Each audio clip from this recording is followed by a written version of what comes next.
patys palankiausi pačiam klientui, ne? Tai dabar žiūrim, ne? Tada nupirko vietoj 7,14 už tuos pačius 300 eurų, nupirko 9,09 gramo ir gruodį tie patys 6,82. Tada iš viso būtų nupirkęs aukso 15,91 gramų, kaip ir daugiau negu mūsų investuotojas B, ne, pirkdamas pamėnesiui. Bet šitoje vietoje iškyla natūralus klausimas. Kaip žinoti, iš kur gauti stebuklingą rutulį, kuris mums parodys, ne, kad reikia dabar ne birželį pirkti, o palaukti Liepos.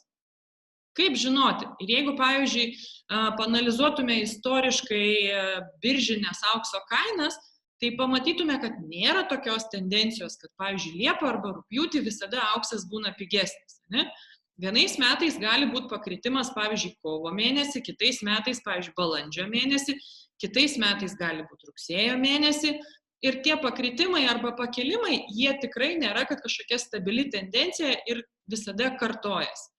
Taigi, perkant savarankiškai, žmogus su kuo dažniausiai ir susiduria, su kokiais didžiausiais pagrindiniais stresais. Kad susiplanavau, susikaupiau tam tikrą pinigų sumą ir tikiuosi, kad nupirksiu atitinkamo dydžio luitelį ir dėja nuėjęs jį pirkti nusivyliau, nes negavau tokio luitelio. Ne? Ir dabar grąžinsiu vėl, kaip ir sakiau, į mūsų pradinę skaidrę, kurią aš irgi pasakoju per webinarą, tai kaip vienos savo klientės istorija. Ne, ir istorija buvo kokia. 2018 metų rugsėjį klientė Sandra atkeliavo pas mane po seminaro ir sako, Jurga, mintį, kad reikia pirkti auksą ir keisti savo santaupas būtent į gramus, nupirkau, sako, visiškai pilnai. Plius jinai dar per tą laiką, kol po seminaro atėjo mūsų susitikimo laikas, jinai spėjo dar ir Kiyosakio knygų priskaityti. Beje, šiaip jums irgi rekomenduočiau internete, paieškokit Robert Kiyosaki, jis labai daug kalba apie auksą. Kam yra priimtinesnė anglų kalba, tai anglų kalba apskritai labai daug video yra, kam priimtinesnė, sakykime, rusų kalba irgi galima rasti rusiškai, tikiu, kad gerai paieškojus galite rasti ir Kiyosakio video su lietuvišku vertimu, tai irgi padės jums pagilinti savo žinias, kodėl būtent tas auksas, ne, ir turėti savo galvoje daugiau tokių frazių, sakinių ir minčių, kodėl į tą auksą apskritai reikia investuoti. Tada, kai mes su ta mano klientė kalbėjomės 2018 metų rugsėjį, uncija kainavo 1100 eurų. Ir jos mintis mano klientės buvo tokia, sako Jurga, man pirkti per jūsų kaupimo sistemą neapsimoka, nes aš čia dar turiu susimokėti sutarties sudarimo mokestį, plus aš čia perku pas jūs ne, pavyzdžiui, tarkim, jeigu aš perku unciją, tai aš ją parduotuviai pirksiu už uncijinę gramo kainą, ne, jau irgi šiek tiek prisimenat panašesnį į didmeninę, į kilograminę, ne, čia pas jūs aš perku graminę kainą ir mes tikrai iš tikrųjų ilgai analizavom visus skaičius ir darėmės įvairius paskaičiavimus. Tai žiūrėkime, ne, tuo metu uncija kainavo 1100 eurų. Sakau, Sandra, turi dabar 1100 eurų, kuriuos galėtum išleisti ir iškeisti į unciją? Turiu. Gerai, sakau, žiūri, mane nuėjai, šiandien nupirkai savo, iš karto po susitikimo su manim, savo pirmąją unciją. Kiek laiko praeis, kol tu vėl atsidėsi 1100 ir eisi pirkti savo antrą unciją? Jinai man pasakė, kad jai prireiks maždaug 6 mėnesių. Ne? Gerai, sakau, žiūrėk, 2019 kovą su savo 1100 eurų eini pirkti unciją ir staiga matai, kad jos kaina 1250 eurų. Kaip tada, sakau, jausies? Kokios emocijos? Jinai sako, tikrai bus nelabai linksmos emocijos, ne? Ir sakau, ar galėsi savo iš karto leisti pridėti dar 150 eurų ir čia ir dabar nusipirkti tą savo suplanuotą antrąją unciją?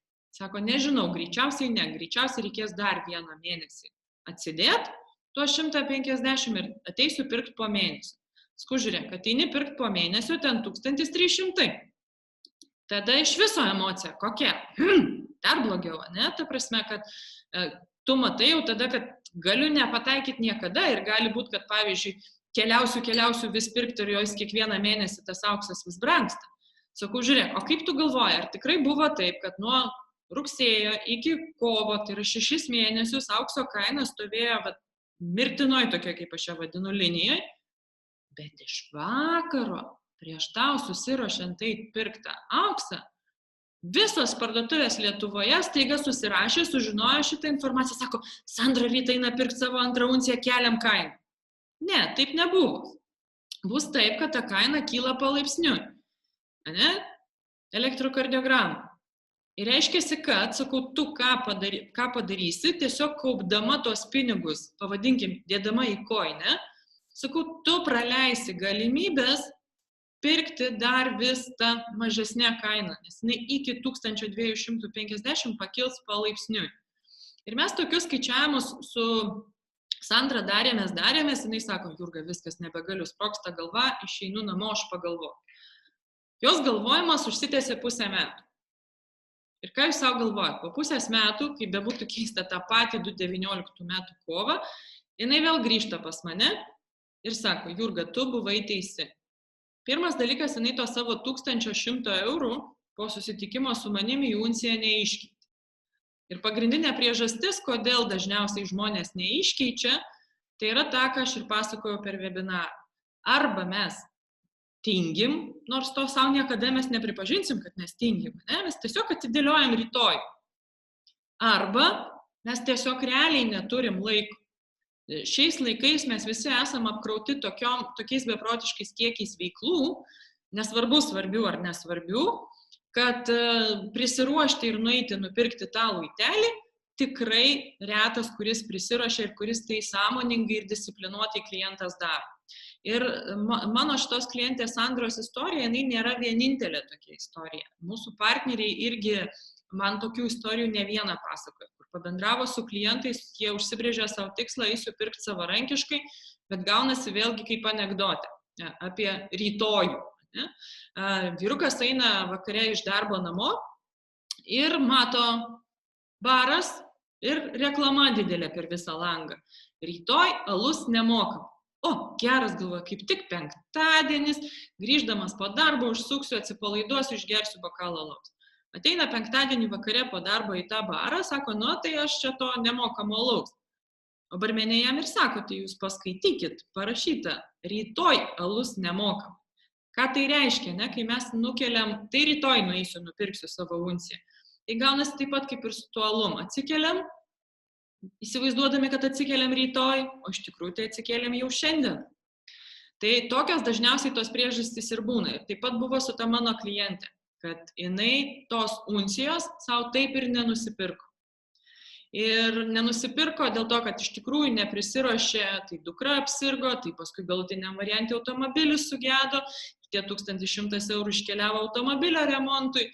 Ir mums visada atsiranda kažkokių tai dažniausiai svarbesnių dalykų. Bet mūsų auksinė kaupimo sistema klientui leidžia, tuo labiau, kad mes klientam kiekvienam rekomenduojam nusistatyti periodinį mokėjimą savo bankininkystėje. Tai yra, kad jo ta planuojama investuoti pinigų suma visada kiekvieną mėnesį iš jos sąskaitos iškeliautų.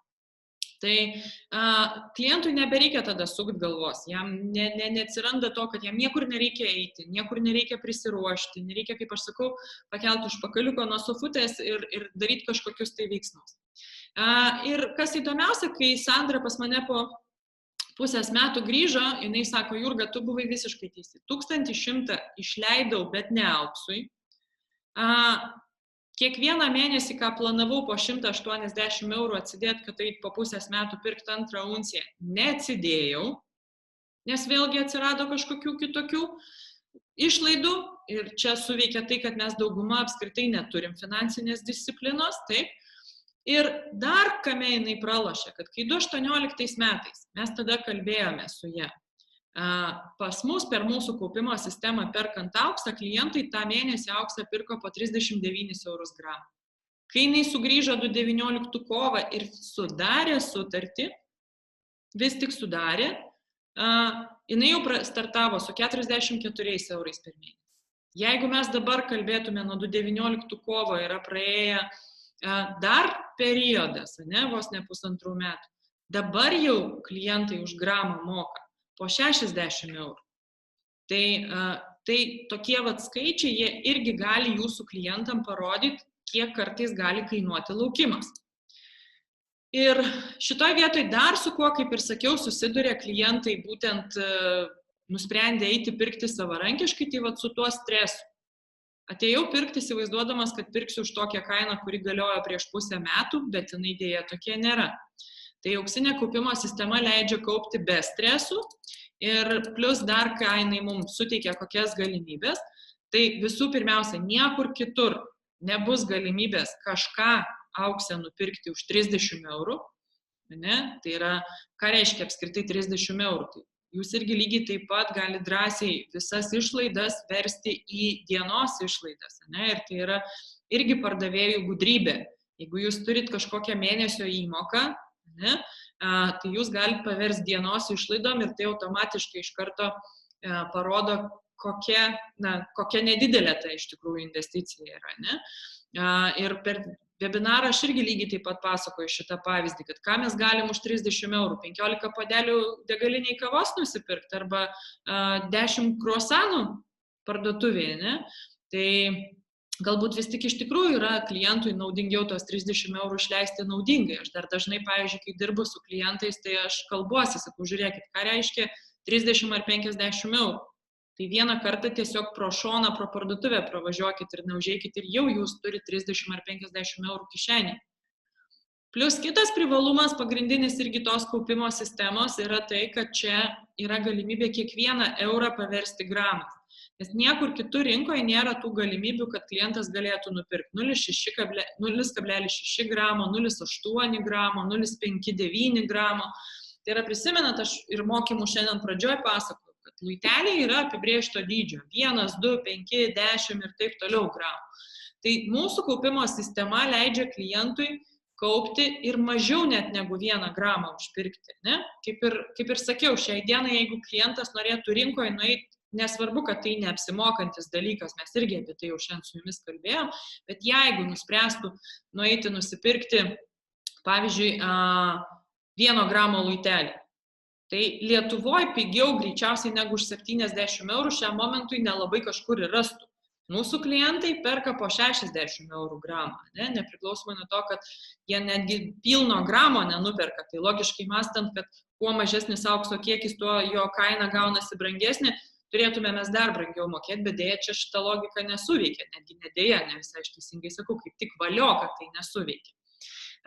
Ir be abejo, mūsų klientam čia nereikia niekur eiti, nieko daryti, kaip ir sakiau, jūs turit galimybę netgi su savo klientais sutartį sudaryti online. Tai mes apie tai dar irgi su jumis kalbėsime.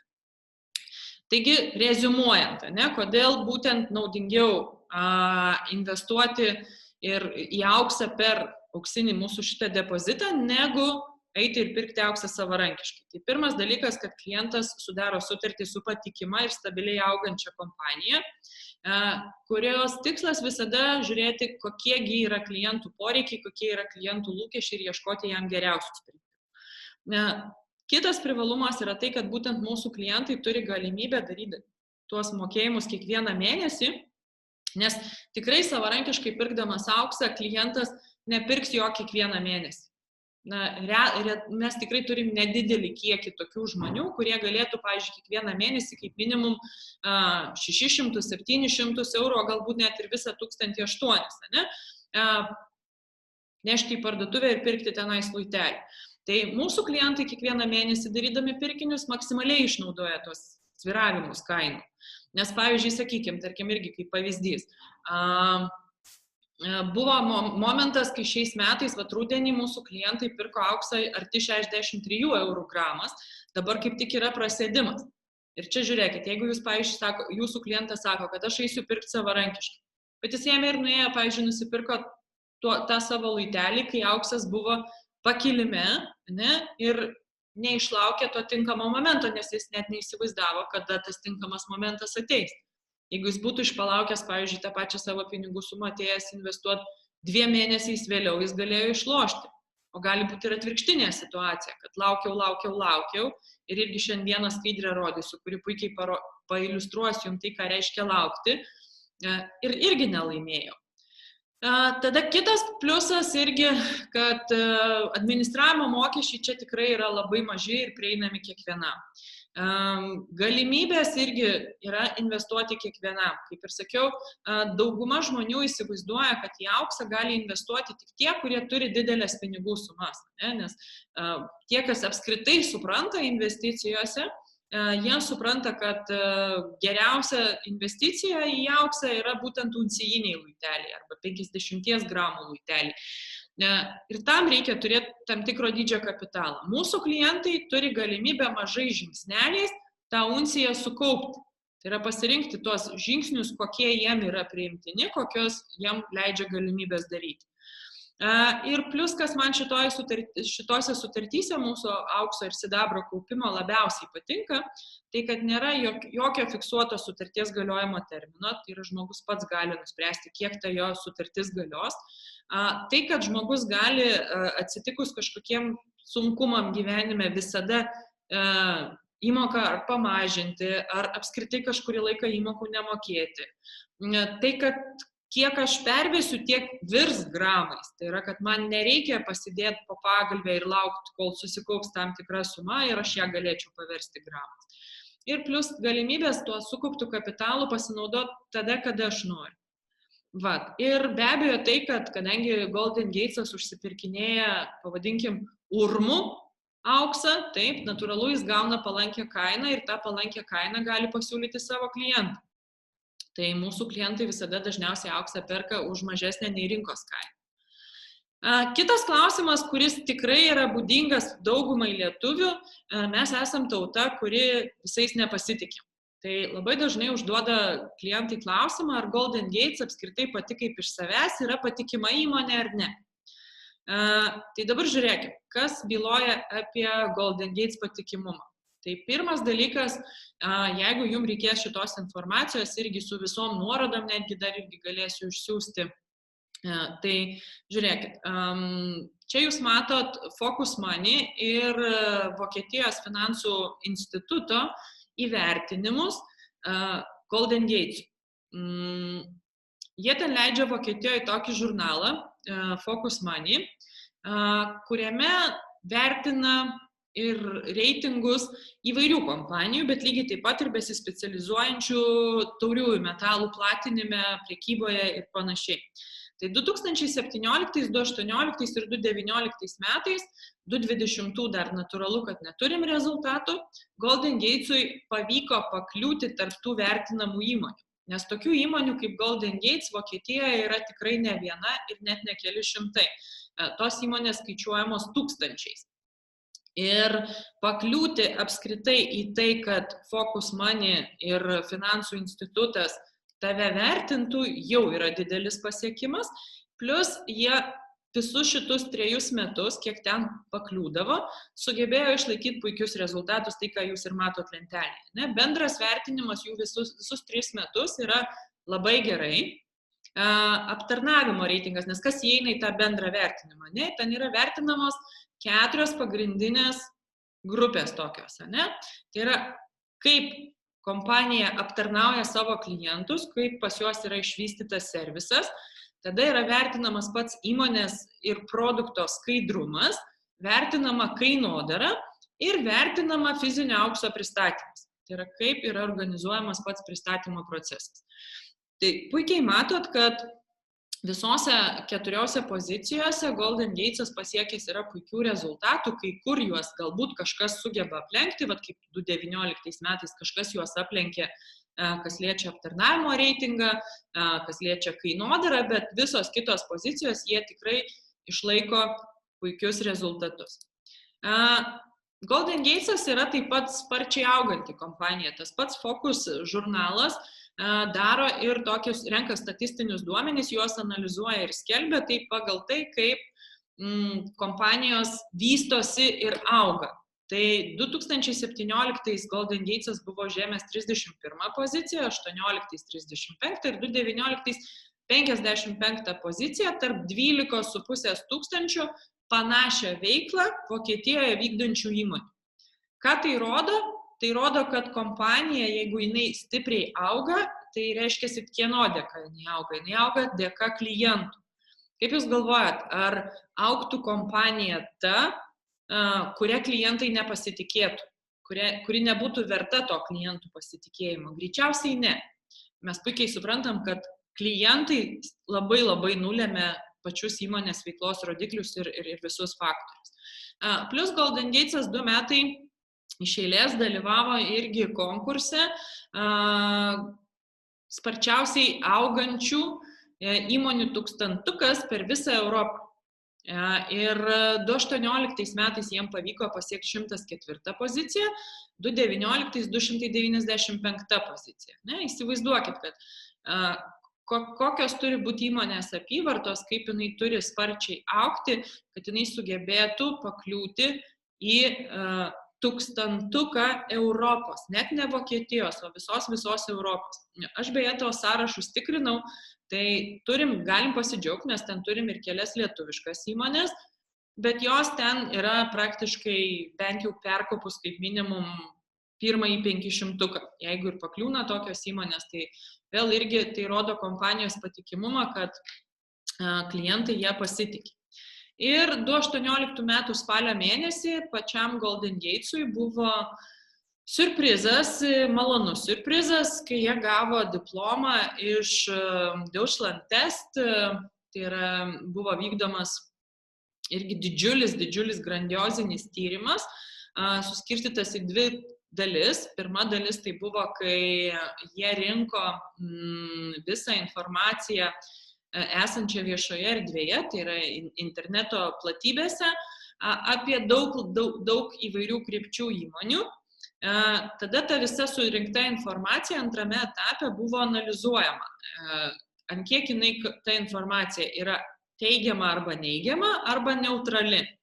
Tai Golden Gates'as, kas liečia būtent tą kryptį tauriųjų metalų, tarp tų įmonių vienintelė sugebėjo surinkti 100 balų, tai yra maksimumą. Ir jie gavo apdovanojimą kaip geriausias Vokietijos prekiautojas auksu ir tauriaisiais metalais. Tai jiem patiems tai buvo tikrai siurprizas ir būtent ką tai irgi rodo, kadangi viešoje erdvėje ir internete kokia informacija buvo renkama. Ir įvairūs atsiliepimai, ir straipsniai, ir įvairiai informacija. Tai reiškia, kad tai vėl irgi rodo, kad Vokietijos klientai šią įmonę priskyrė prie puikiai veikiančių įmonių ir puikiai padedančių klientų. Tai va taip mes galim atsakyti, sakykime, klientam į klausimus. Ar Golden Gates'as patikima įmonė ar nepatikima. Kitas iš to dažnai išplaukiantis klausimas būna, aš netgi, kai man klientai užduoda klausimą, ar Golden Gates'as patikima įmonė, kiek tai galiu aš jie pasitikėti, tai aš dažniausiai net ir pasitikslinu, sakau, ar jūs labiau norit tiesiog iš tikrųjų sužinoti apie patikimumą, ar vis tik jums galvoj kirba klausimas, o kas bus, jeigu Golden Gates bankrutuos. Ir dažniausiai pasirodo, kad klientai labiausiai to ir bijo, o kas bus, jeigu įmonė bankrutuos. Ir šitoje vietoje aš niekada nesakau, kad negali įvykti bankrotas. Vokietijoje su bankrotais apskritai yra labai griežtai ir ten pakankamai dažnas atvejis, kai įmonės bankrutuoja arba būna dėl įvairiausių valstybinių įstaigų patikrinimų priverstos užsidaryti. Tai ten pas juos su įstatymais ir jų laikymus yra ženkliai griežčiau negu pas mus Lietuvoje. Tai yra galimybė, kad įmonė gali bankrutuoti. Niekada, sako, nesakyk niekada.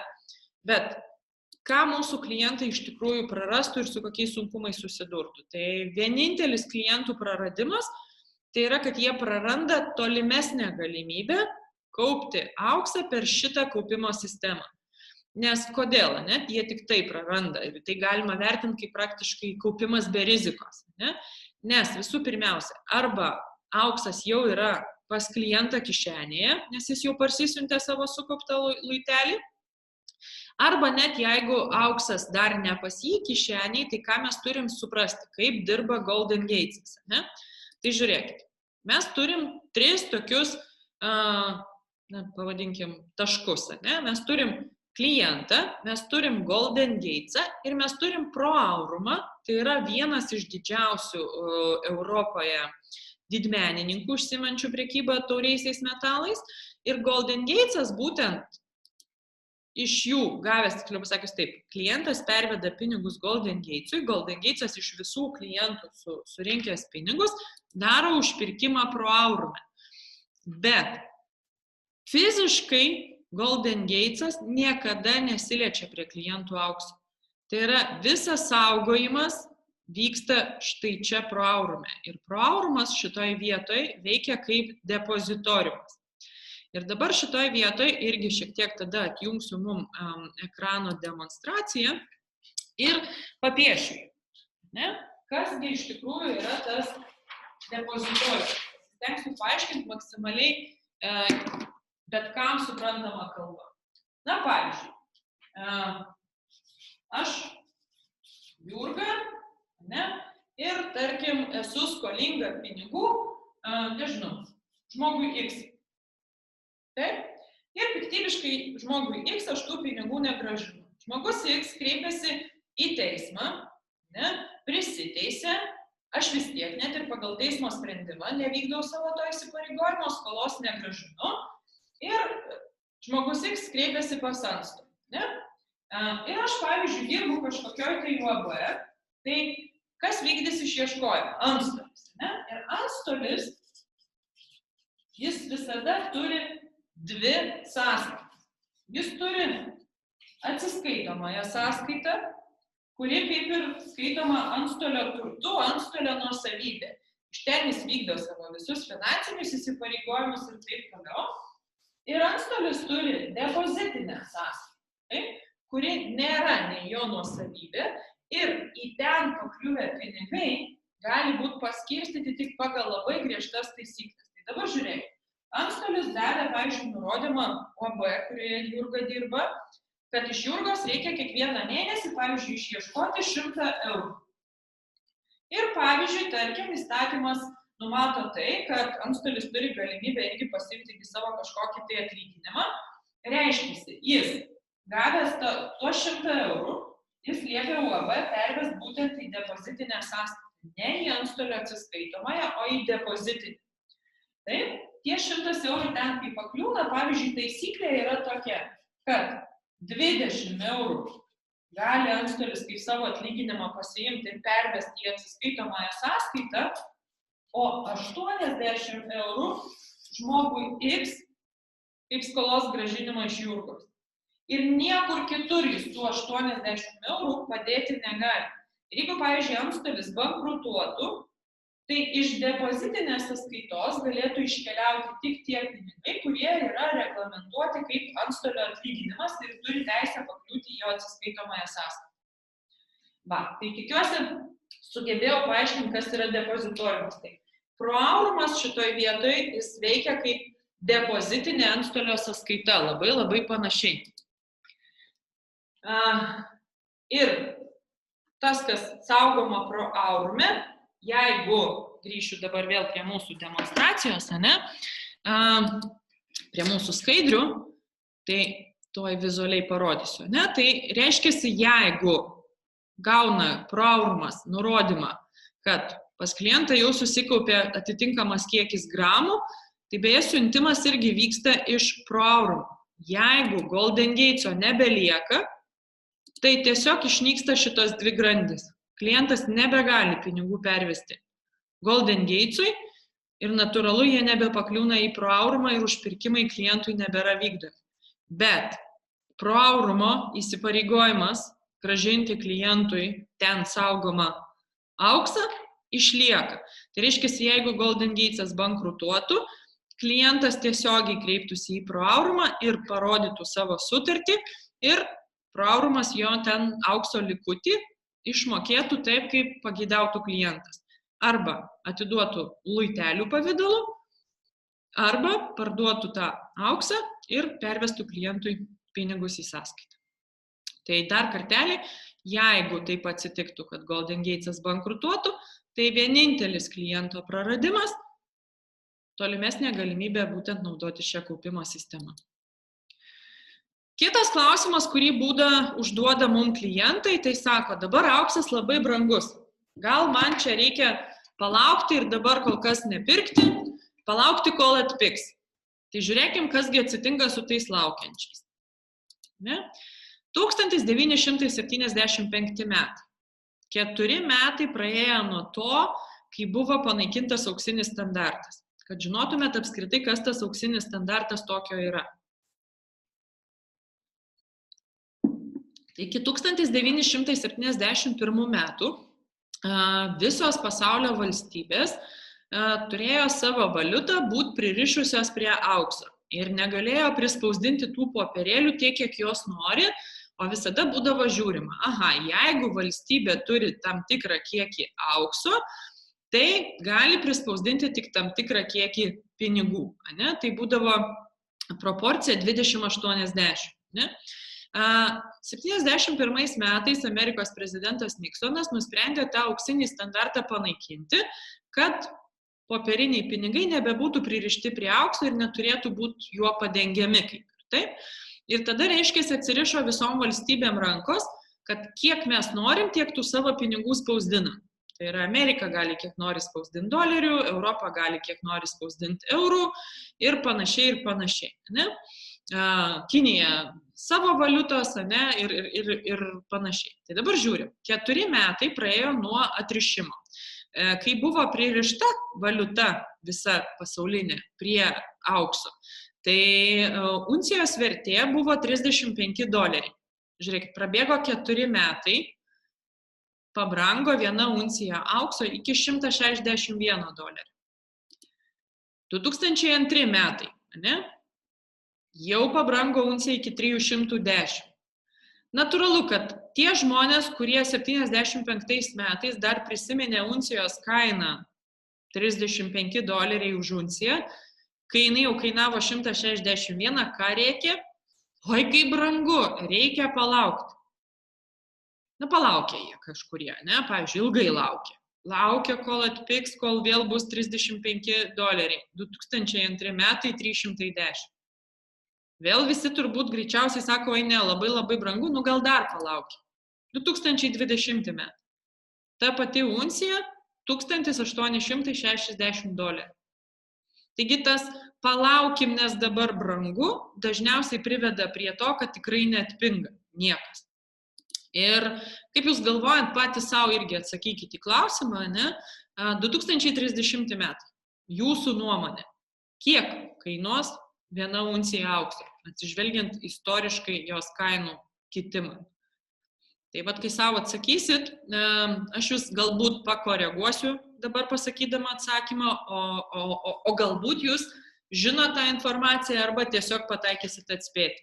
Tai dauguma pasaulio ekspertų, ekonomistų, finansų ekspertų, investuotojų prisilaiko tos pozicijos ir tos nuomonės, kad 2030 metais viena uncija aukso kainuos $10,000. Be abejo, tiem, kas kaupia auksę, atrodo pirminis įspūdis gali susidaryti, wow. Tai jeigu aš dabar, pavyzdžiui, unciją nusipirkau už $1,800, ne, o jinai praėjus 10 metų kainuos $10,000, taigi koks mano pelnas? Bet iš tikrųjų neapgaudinėkim savęs, tai bylos ne apie mūsų uždirbtą pelną, bet tai bylos tai, kad doleris absoliučiai praktiškai jokios perkamosios galios neturi. Ne, nes prisimenat, grąžinsiu į mūsų iki pietų kalbėtą temą, kad jeigu lygintume prekių vertę auksu, tai jinai praktiškai visais laikais yra plius minus vienoda. Čia mūsų popierėliai tie arba pinga, arba brangsta priklausomai nuo to, kiek valstybės jų prispausdina ir paleidžia į rinką. Ir dabar beje, kas vyksta su korona visa šita krizė, puikiai girdim, kad tiek Amerika be proto paleidusi savo pinigų spausdinimo mašiną, tiek ta pati Europą, Ameriką, jos visos spausdina, ne? Tiek, kiek jom šauna į galvą tų pinigų prispausdina. Tai labai aš tikiuosi iš tikrųjų, kad tos prognozės $10,000 nepasitvirtins, bet jos yra tokios. Plius kitas dalykas, kai klientas jūsų klausia, kad gal vis tik reikia palaukti, nes dabar brangu, tai tiesiog galite jam atsakyti per paprastą klausimą. O kas jūsų nuomonė per pastaruosius 5 ar 10 metų atpigo? Ir čia aš jums visiems noriu priminti, irgi galit klientam priminti, ne? Skandalingas istorijas, visas internetas mirgėjo straipsniais, paveikslėliais ir visų kuom kalafijorų kaina. Ne? Arba netgi kita skandalinga istorija trešnės. Ar mes kada nors, kai turėjom litą, matėm, kad trešnių kilogramas kainuotų beveik 70 litų. Niekada taip nebuvo. Taigi, istoriniai faktai mums parodo, kad prekės nepinga, jos visada brangsta. Kodėl auksas tada turėtų irgi pigti, o ne brangti? Kuom auksas tada yra kitoks lyginant su bet kokiom kitom prekėm? Tai va taip jūs galite irgi savo klientui atsakyti, jeigu pasikyla abejonės. Ar čia palaukti dar su investicijom, ar jau reikėjo iš tikrųjų pradėti vakar.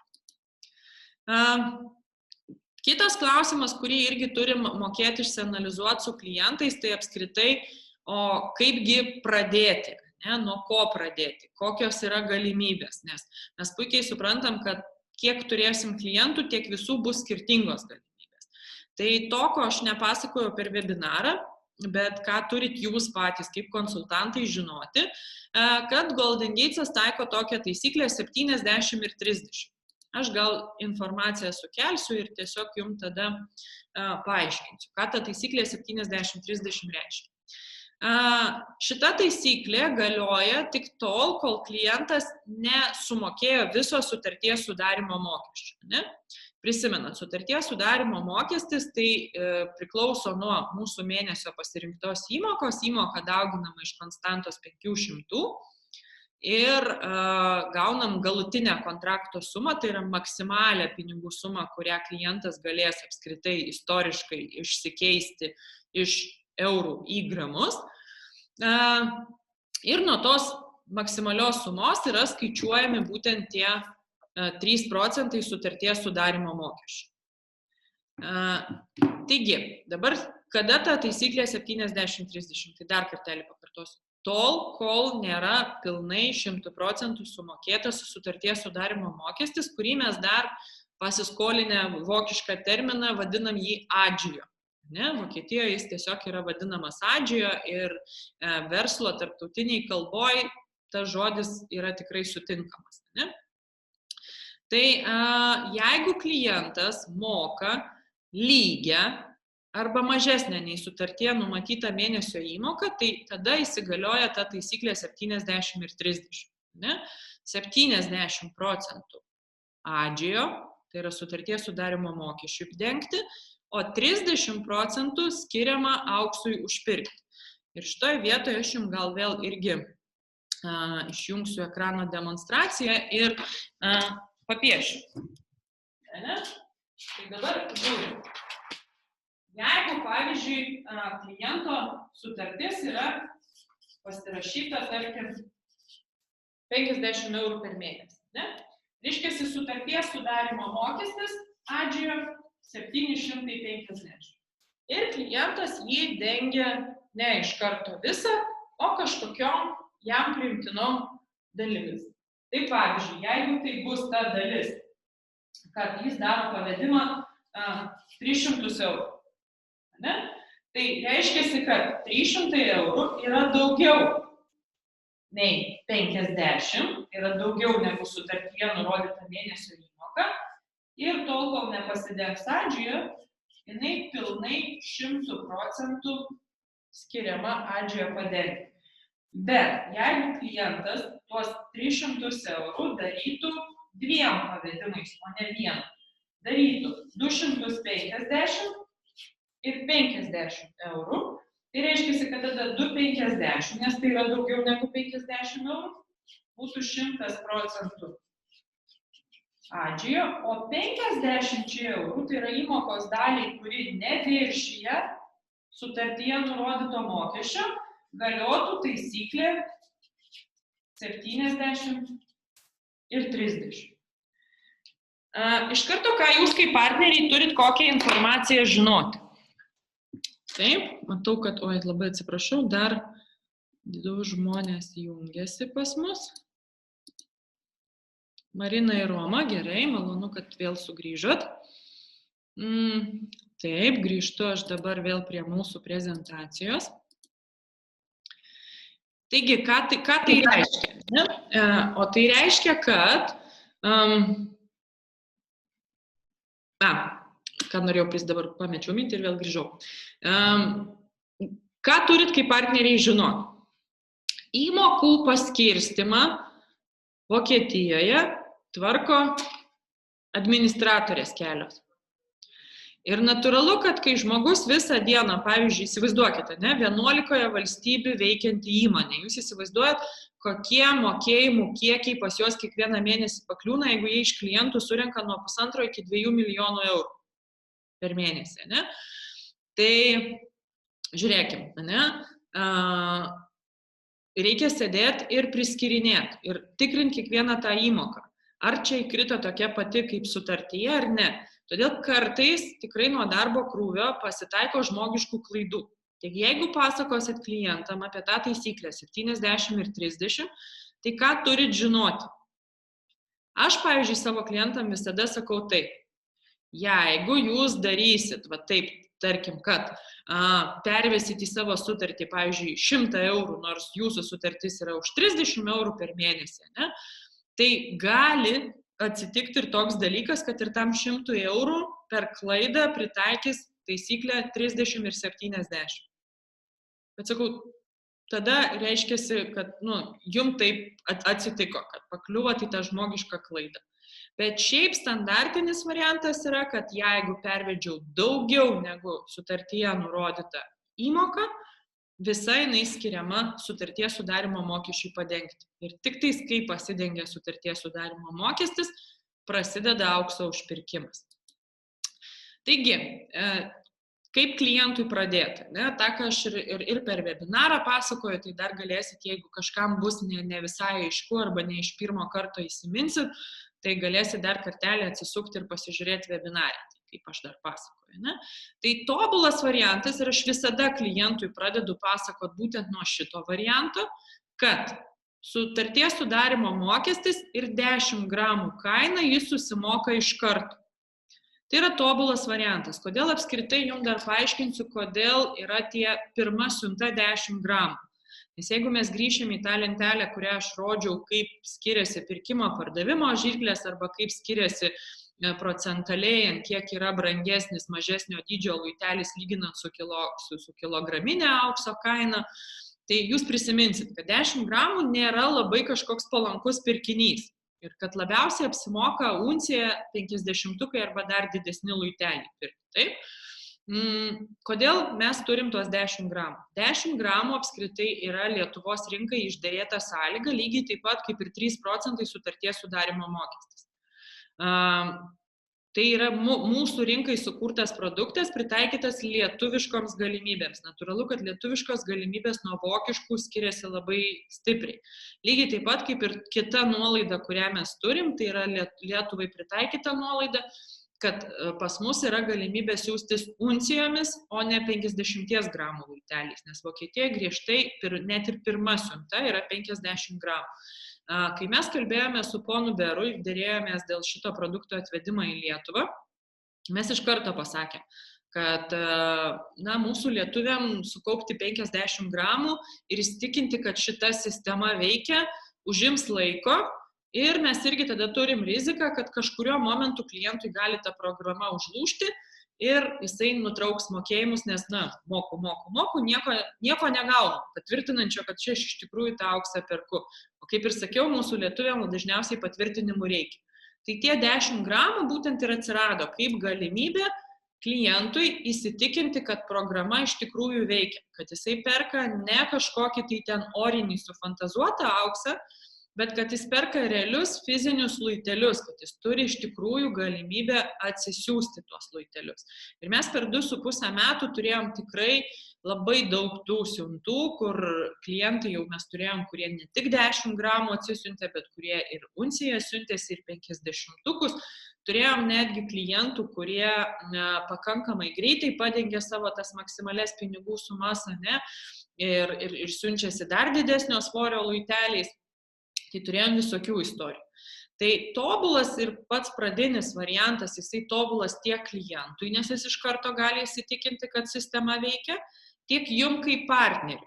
Todėl, kad jūsų komisinis, bent jau viena jo dalis, priklauso būtent nuo sutarties sudarymo mokesčių. Reiškia, jeigu klientas visą sutarties sudarimo mokestį iš karto sumoka, tai jūs ir savo komisinį gaunate. Klientui iš to nauda yra tame, kad kai jis iš karto visą sutarties sudarimo mokestį susimoka, jam iš karto yra pradedamas užpirkinėti auksas.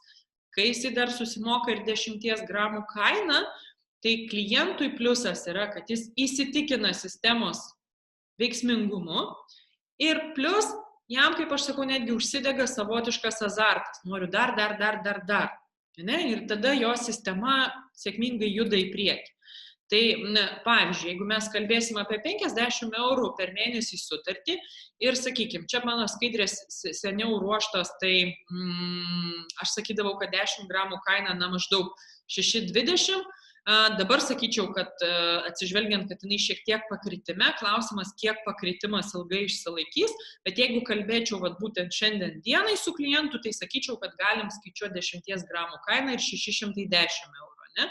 Tai aš visada lyginu su praeito mėnesio kaina, kurią irgi paskui galėsim kartu kažkada su jumis pasianalizuoti, kur galima žiūrėti. Ta praeito mėnesio užpirkimo kaina visada užmetu keliasdešimt eurų viršaus. Ne? Jeigu, pavyzdžiui, tarkim, klientam auksas buvo užpirkinėjamas po 60 eurų gramas, tai aš užmetu 10 eurų, ne? Sakykime, 10 gramų ir sakau, kad 620 turi klientas pervesti.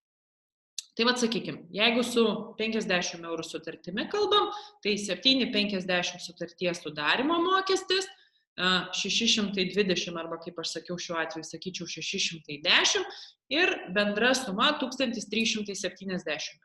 Jeigu kalbėsim apie minimalią sutartį 30 eurų per mėnesį, tai 1070.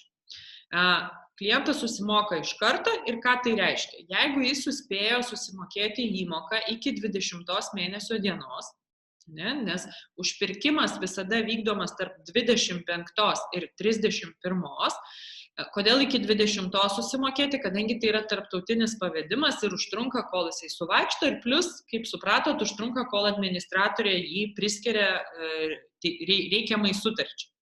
Ne? Ir duoda tuo pačiu nurodymą pro eurų, į kurio kliento depozitinę sąskaitą pervesti kokį kiekį gramų. Tai jeigu taip suspėjo klientas tą padaryti, visą sumą susimokėti iki to mėnesio 20 dienos, tai jau sekantį mėnesį jisai gauna savo 10 gramų luitelį. Be abejo, tokios galimybės turi ne kiekvienas klientas ir ką aš darau. Aš papasakojau klientui šitą pirmą variantą ir klientas sako, nežinai, Jurga, man čia taip nesigaus, per brangu. Gerai, sakau, žiūrim, mažiau tobulą, bet lygiai taip pat gerą variantą. Jeigu vis tik nori klientas įsigyti tuos 10 gramų, tai jis turi galimybę jos nusipirkti griežtai tik per 3 mėnesius nuo sutarties įsigaliojimo. Reiškia, jeigu kliento sutartis įsigaliojo, kaip pavyzdys, lapkričio 10 dieną, tai gruodis, sausis, vasaris iki vasario 10 dienos jis turi galimybę tuos dar nusipirkti 10 gramų. Bet jis būtent per tuos 3 mėnesius turi pilnai susimokėti ir sutarties sudarimo mokestį ir 10 gramų kainą. Tai, pavyzdžiui, tada jeigu 50 eurų sutartis, mes jas keliam į 3 mokėjimus, grubiai po 457 eurus kas mėnesį mokėti reikėtų klientui, jeigu kalbam apie 30 eurų sutartį, 357. Šitoj vietoj labai svarbus faktorius, kurį jūs turit irgi perspėti savo klientus, kad prieš darydami į paskutinę įmoką, jie būtinai susikontaktuotų su jumis. Pirmai pradžiai, natūralu, jūs po to kontaktuosit su manimi, ne? Kol dar esat naujokai, dar nėra patirties ir visa kita. Ir šiaip apskritai aš visada esu šalia jūsų ir esu pasiruošusi ir susitikimuose onlininiuose su jūsų klientais dalyvauti ir mane visada galit skambinti, klausti, rautis, visada kuom galėsiu, tuom padėsiu. Tai svarbu prieš darant klientui tą paskutinę įmoką, kad mes patikrintume, kiek dabar pas jį depozite gramų yra, ne, kiek trūksta iki tų 10 ir pasižiūrime, tada aš, pavyzdžiui, kaip aš žiūriu. Aš žiūriu, kokia užpirkimo kaina buvo praeitą mėnesį, kokia dabar yra tendencija rinkoje, ar auksas pinga, ar auksas brangsta. Plus žiūriu didmenininko kainą, ne, ir žinau, kaip plius minus pagal tą didmenininko kainą pro aurumo būtent mūsų to depozitoriumo, kur saugomas klientų auksas, pasižiūrėti ir pasiskaičiuoti, kiek tam klientui tą paskutinę įmokos dalį reikėtų mokėti. Kodėl tą reikia padaryti? Na, įsivaizduokite, ne, kad mes paskaičiavom tai pagal dabar galiojančias kainas, ne, kad 620 gramų kainuoja. Bet mes negalim suprognozuoti, kaip ta kaina elgsis toliau. Ir natūralu, kad galimi kaip minimum 2 scenarijai, ne, klientui darant trečią įmoką. Vienas galimas scenarijus, kad auksas pabrango per tos 3 mėnesius ir norint nupirkti 10 gramų pilnai, kad jis tikrai spėtų juos nupirkti, kad nebūtų 9,99, bet lygiai 10 gramų, reikia jam, pavyzdžiui, ne 357, vat kaip šiuo atveju, ne, o tarkim 370 susimokėta, ne? Bet gali būti ir kitokia situacija, kad vietoj tų 357 eurų, nes auksas, pavyzdžiui, atpigo, jam reikės susimokėti 340 ar 320. Tai šitoj vietoj mes turim visada ateiti klientam į pagalbą ir, kaip ir minėjau, pirmai pradžiai aš jums tai padėsiu daryti. Be abejo, gali būti, kad jūsų klientas sako, man nėra taip svarbu tie 10 gramų, aš kaip ir noriu šitos auksinės kaupimo sistemos, bet negaliu aš po tos 350, po 450 ar iš viso po 500 eurų kas mėnesį mokėti, man dabar yra per brangu.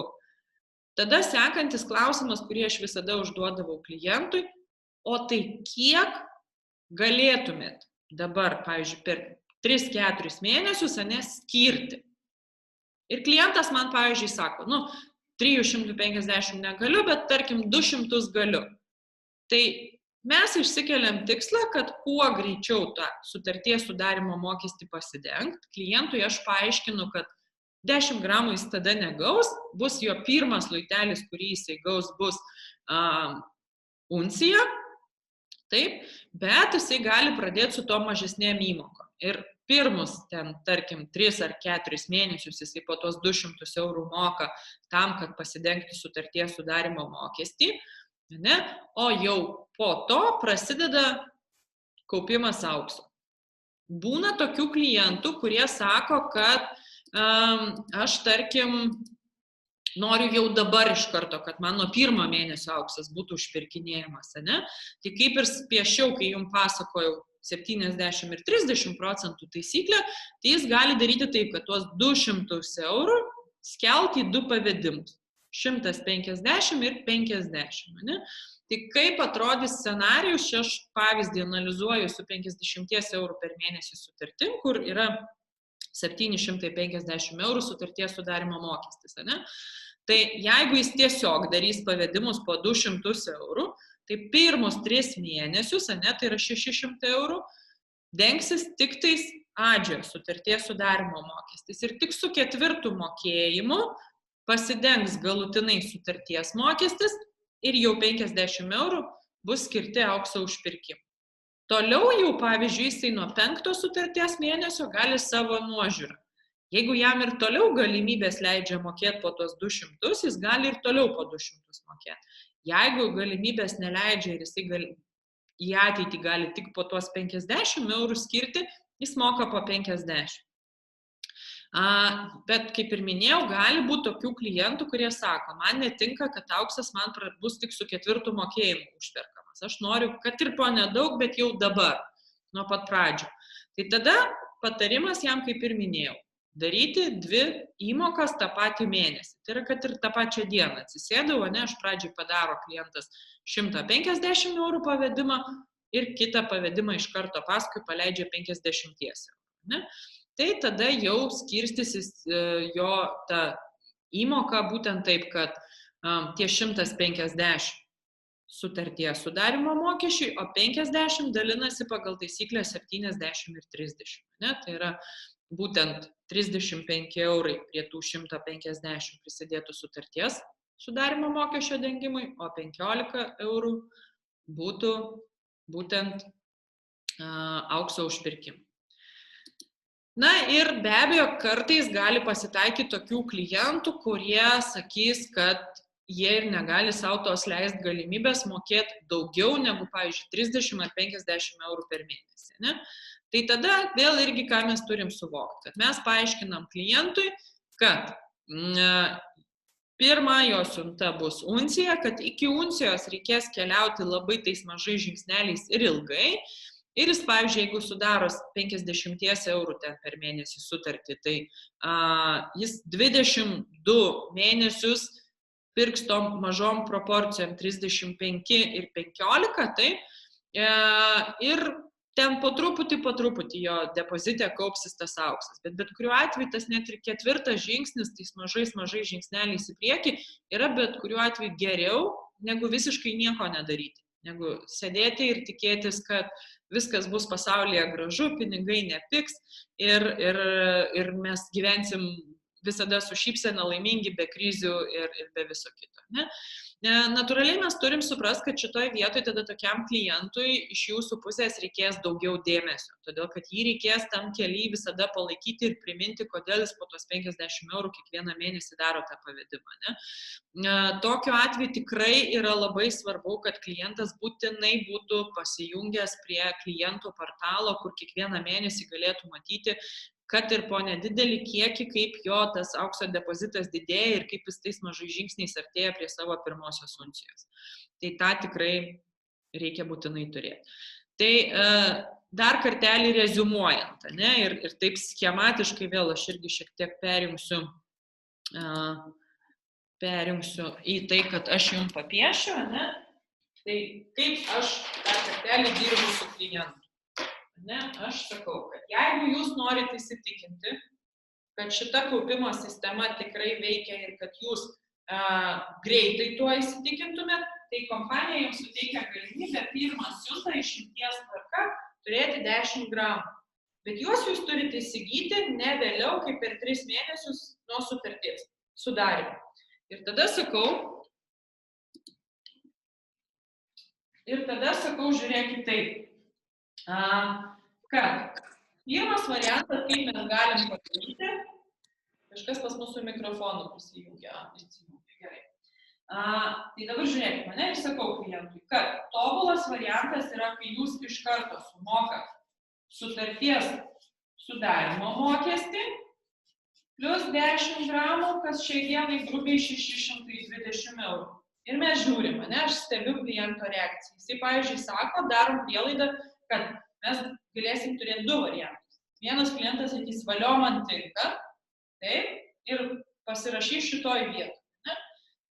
Jeigu man klientas nesakys, valio man tinka, aš tada išsitrauksiu antrą variantą. Ne? Sakau, jeigu jums šitas variantas netinka, yra per brangus ir panašiai, tada mes galim tuos Adžio ir 10 gramų kainą išsimokėti per 3 mėnesius. Ir vėl irgi pasiskaičiuojam pagal jo norus ir lūkesčius, ne, kokia ta suma per tos 3 mėnesius, kiek reikėtų susimokėti. Ir tada 4. mėnesį jau gauna savo 10 gramų luitelį. Čia vėlgi gali būti, kad kažkuris klientas sakys, taip, viskas man šitas tinka ir toliau mums nieko ten jau apie mokėjimus pasakot nereikia. Bet gali būti dar ir, kad prireisim prie 3. varianto, ne? Kad, čia aš taip negaliu. O kiek, sakau, 3-4 mėnesių jūs galėtumėt dabar skirti. Ir klientas man įvardina ar 150, ar 100, ar 200 eurų, ne?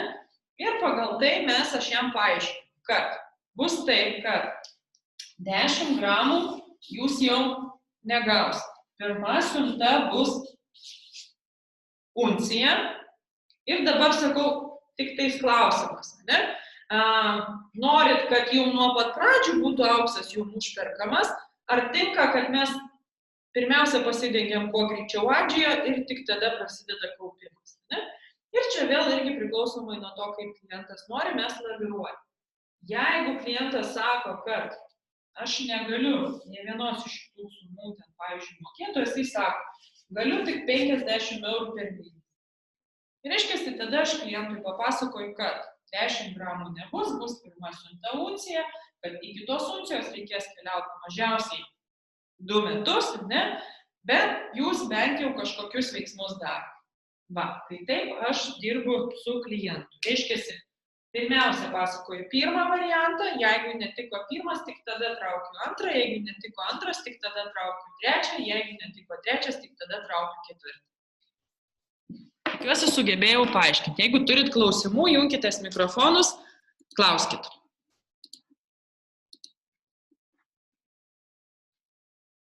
Taip, suprantu, kad klausimų turbūt nėra. Tai važiuojam toliau, ne? Koks dar gali būti iš klientų klausimas? Klientai gali klausti, kokie dar gali būti kažkokie tai mokesčiai. Ar sutarties sudarimo mokestis yra vienintelis mokestis.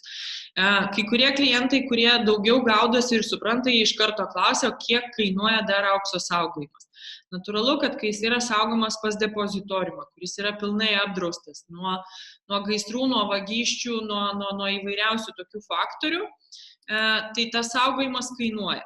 Saugojimo kaina yra 0,48% per metus.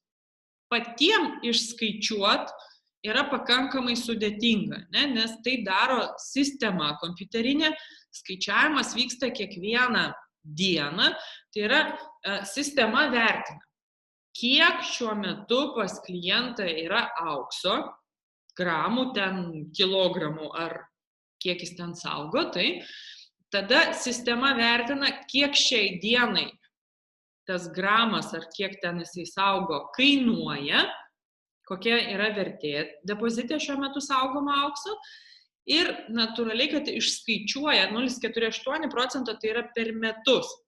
Ne? Grubiai, jeigu mes pasiverstume į dienos procentą, tai būtų 0,0013% dienos. Tai vat, ir jeigu ten, pavyzdžiui, tą dieną aukso guli už 1000 eurų, tai ir pasiskaičiuoja saugojimo mokestis nuo 1000 eurų vertės. Ne? Aš galiu pasakyti taip, kad kol kas mūsų klientai, kadangi dažniausiai naudojasi per tuos 2,5 metų, kiek mes jau čia Lietuvoje darbuojamės, dažniausiai kaip jie daro? Jie parsisiunčia savo pirmuosius 10 gramų ir siunčiasi savo pirmąją sukauptą unciją. Šios luitelius visada klientai siunčiasi. Tada toliau aš, pavyzdžiui, klientui sakau, kad jūs turit jau kaip ir 2 galimybės. Galit ir toliau, kai tik tai susikaupia uncija, ją visada atsisiųsti, bet galit ir pasinaudoti to saugojimo, ne? Nes tada jum atkrenta galvos skausmas, nes būna tokių klientų, kurie sako, aš tai žinokit, to aukso pas save namie laikyti nenoriu. Arba kur man jį namuose dėti. Ne? Tai tikrai labai įvairių klientų ir jūs greičiausiai sulauksite. Tai tiem, kas nenori to aukso saugot pas save, yra galimybė tikrai pakankamai už mažą kainą saugoti pas depozitoriumą, pro aurumą, ten jų sandėlys, kur būtent mūsų klientų auksas saugomas, yra Miunchene. Tai turi klientai ir tokią galimybę. Ir tas saugojimas, lyginant su tuo, kad jeigu, pavyzdžiui, klientas nuomotųsi Lietuvoje seifą, ne? Tikrai bus ženkliai pigesnis, nes pigiausias seifas SEB arba Swedbank'e kainuoja nuo 150 eurų metų. Tai būtent nuo. Tai tokios kainos saugojimo už auksą ne vienas mūsų klientas dar nėra turėjęs. Pavyzdžiui, jeigu pas klientą per metus tenai susikaupė uncija ar 50-ukas, tai brangiausia sąskaita už saugojimą, kurią man teko matyti, tai nesiekia 10 eurų. Ne, sakykim, tai tikrai tas saugojimas nėra toks brangus, kaip gali, sakykim, pasirodyti klientui galbūt iš pat pradžio. Vat. Bet užtat tai ten nebereikia sukt galvos. Tai pavyzdžiui, aš dabar ne per seniausiai turėjau klientą, kuris kaip tik ir konsultavosi, sako, Jurga, kaip man tada kokią strategiją geriausiai pasirinkti? Aš šiaip sako, tikrai nenorėčiau to aukso paskui ateityje laikyti namuose. Tai mano visada rekomendacija yra tokia, kad fiziškai parsisiųskit savo 10-tuką, tai yra 10 gramų, jeigu nusprendėm, kad jeigu klientas nusprendė, kad jis jį nori įsigyti, ir pirmąją unciją. Ir tai bus, kodėl jas reikėtų parsisiųsti. Ne? Tai, kas yra mano kišenė, reiškia, aš galiu minučių greitumu pasikeisti man reikalingą valiutą. Ar aš būčiau Lietuvoje, ar aš būčiau kažkur užsienyje, ne? Tai yra labai greitai galiu konvertuoti atgal į man reikalingą valiutą.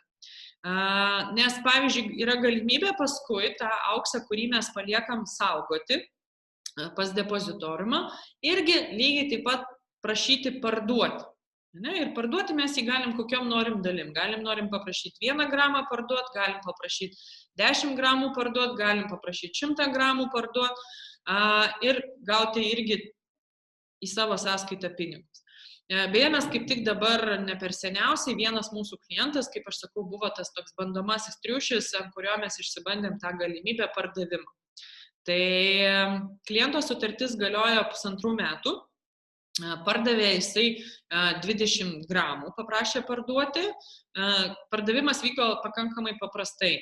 Laisva forma buvo parašytas prašymas, kad anglų kalba, mes padėjom klientui tai padaryti, kad prašau parduoti mano 20 gramų ir pinigus pervesti man į sąskaitą tokią ir tokią.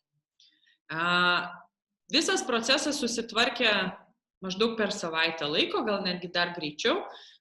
Pardavė jam už tikrai labai palankę kainą, nors ir klientas pas mus perka graminę gramo kainą, pardavimas vyko jau pagal luitelį, tai yra jam pardavė kaip 20 gramų luitelį, jam kaina gavosi palankesnė ir mes išskaičiavom, kad per 1,5 metų jam to aukso vertė pakilo 8,5% per 1,5 metų. Tai va, ir tuo labiau įsitikinom, kad ta sistema tikrai 100% veikia, kad žmogus gali parduoti, jeigu jam prireikia pinigų. Gerai, dabar šiek tiek pakoreguosiu mūsų mokymų planą. Matau, kad turim 14 valandų 15 minučių, bet nenoriu, kad mes pradėję vieną kažkokią tai dalį mokymų, nes būtent dabar pereisim prie tokių daugiau techninių dalykų, prie sutarties pildymo. Aš jums visiems dar irgi, kol turėsim pertraukėlę, permesiu sutarties pavyzdį, kad jūs dar irgi galėtumėte šiek tiek savo paskui pasižiūrėti, pasianalizuoti. Tai pertrauką šiek tiek paankstina. Atsiprašau. Taip. Bus paskui galima gauti tą sutartį atspausdinti ir, pavyzdžiui, klientams duoti susirašyti naisės. Be abejo. Be abejo. Prašau, ačiū. Prašom. Tai va, tai dabar tada pasidarom, netgi žinot kaip, kadangi aš jums dar iš karto jau atsiųsiu dar failiukus ir visą kitą, tai pasidarom, dabar yra 14:16 pagal mano laikrodį, grįžtam atgal 14:35. Ir aš iš karto pasakysiu, kad kadangi mes šiandien puikiai kol kas judam į priekį be kažkokių trikdžių ir be nieko, taip labai tikėtina, kad tikrai neprireiks mums čia darbuotis iki 17 valandos ir mes pabaigsim ženkliai anksčiau. Tai 14:35 vėl sugrįžtam. Aš dabar Zoom'o neatjunginėsiu, aš jį paliksiu, tiesiog čia kompiuteris veiks, jūs irgi nuo savęs tada galite neatsijungti, kad paskui vėl iš naujo nereikėtų prisijungimų daryti. Į chatą įmesiu sutarties blanką ir 14:35 mes su jumis tęsim toliau apie sutarties pildymą.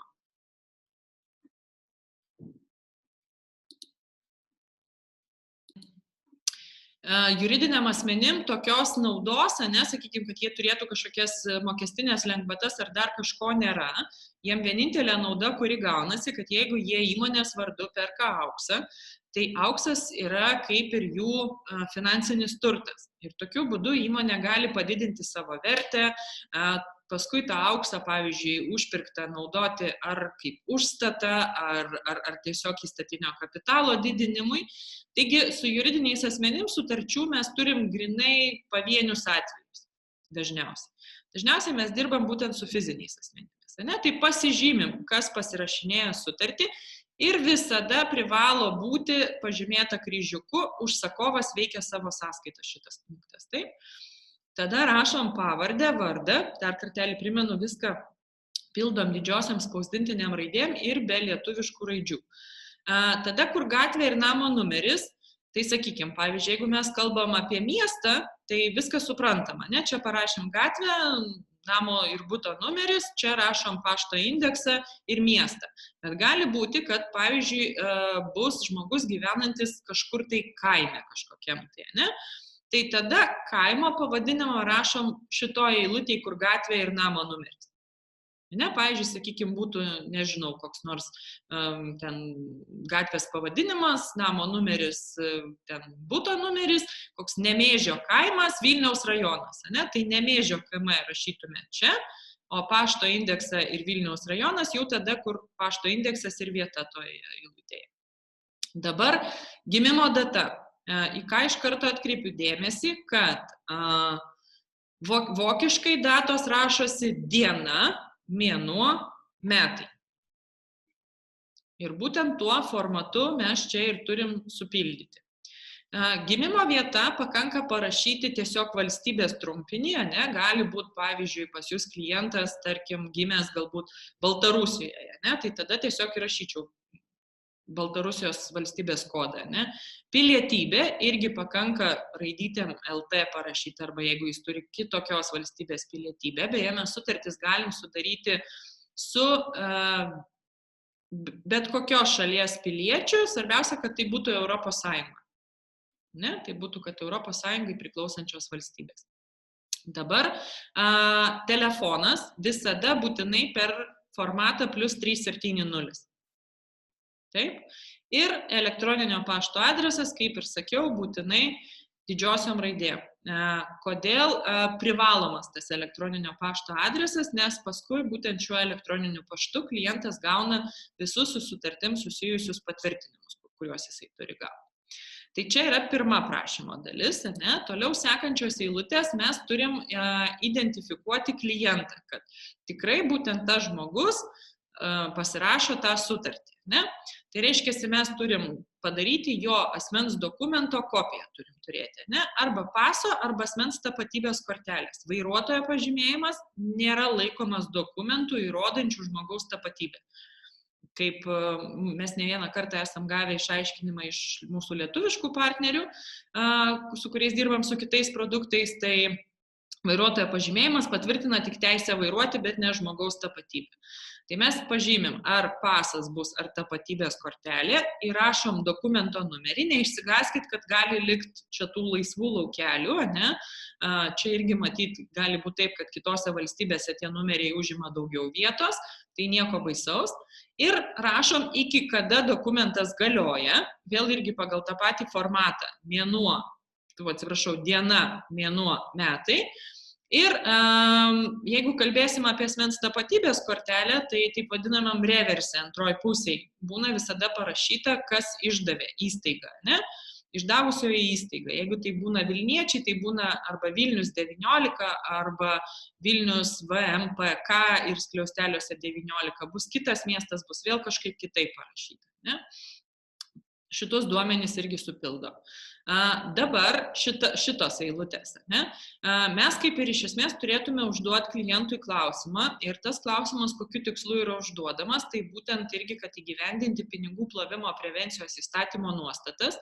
Kaip aš visada su klientais juokauju, kad sakau, per jūsų sutartį koks nors ten Seimo narys nesugalvotų išsiplauti savo kyšių. Ne?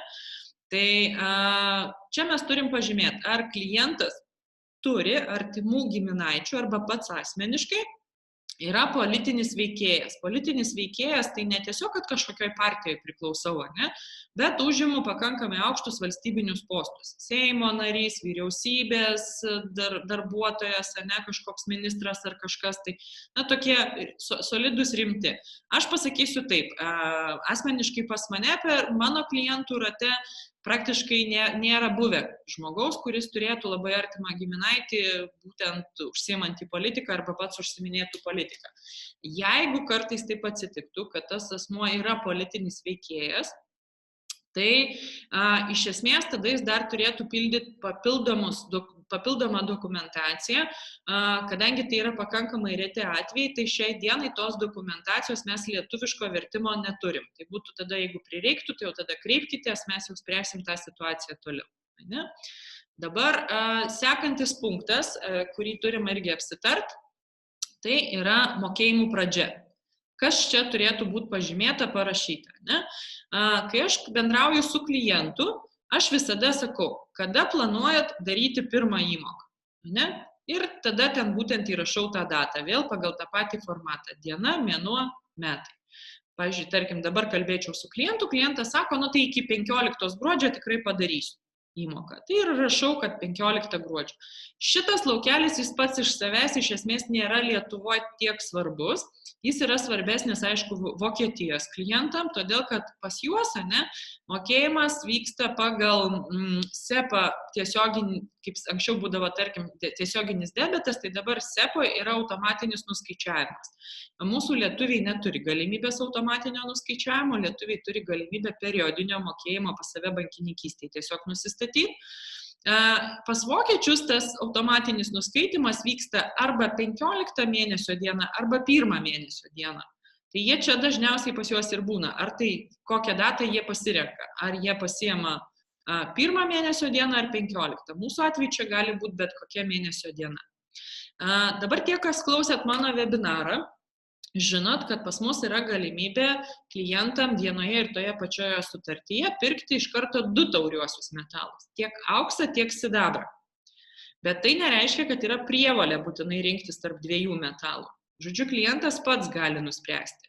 Aš šitą pavyzdį, kurį jums parinkau, tai aš parinkau pagal principą tokį, kad, jums būtų aiškiau, jeigu perka, pavyzdžiui, 2 metalus žmogus, ir nusprendžia dalinti juos proporcijom 50/50%. Taip?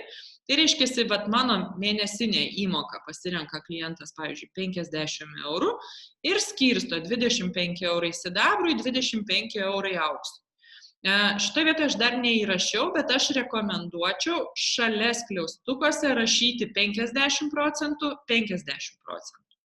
Beje, po naujų metų šitie blankai keisis, dabar jų dar kol kas yra toks laikinas vertimas, todėl tikrai, jeigu... Atsiprašau.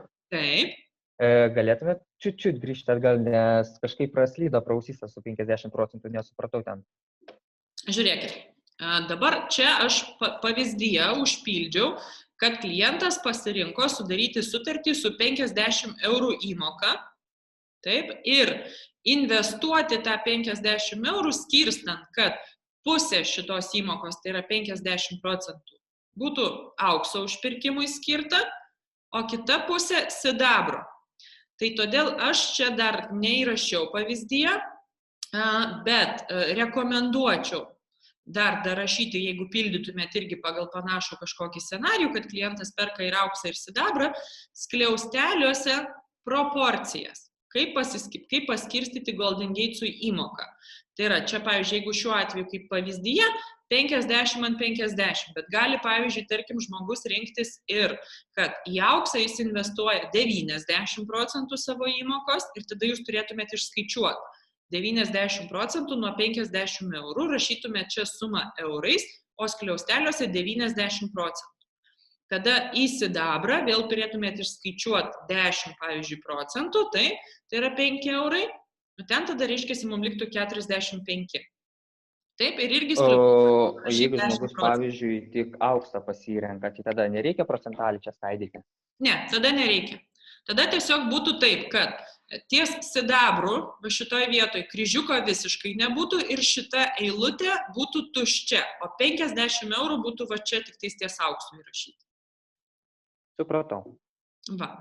Dabar kalbant apie pačią sutartį, ką ir pradėjau kalbėti, kad vertimas kol kas yra toks laikinas ir jis nėra visiškai tobulas. Rasit ir stilistikos klaidų ir yra vertime bendrosiose sąlygose klaida įsivėlusi dėl sidabro saugojimo mokesčio, nes čia pirmam puslapį ir tai yra informacija va šitoj va vietoj,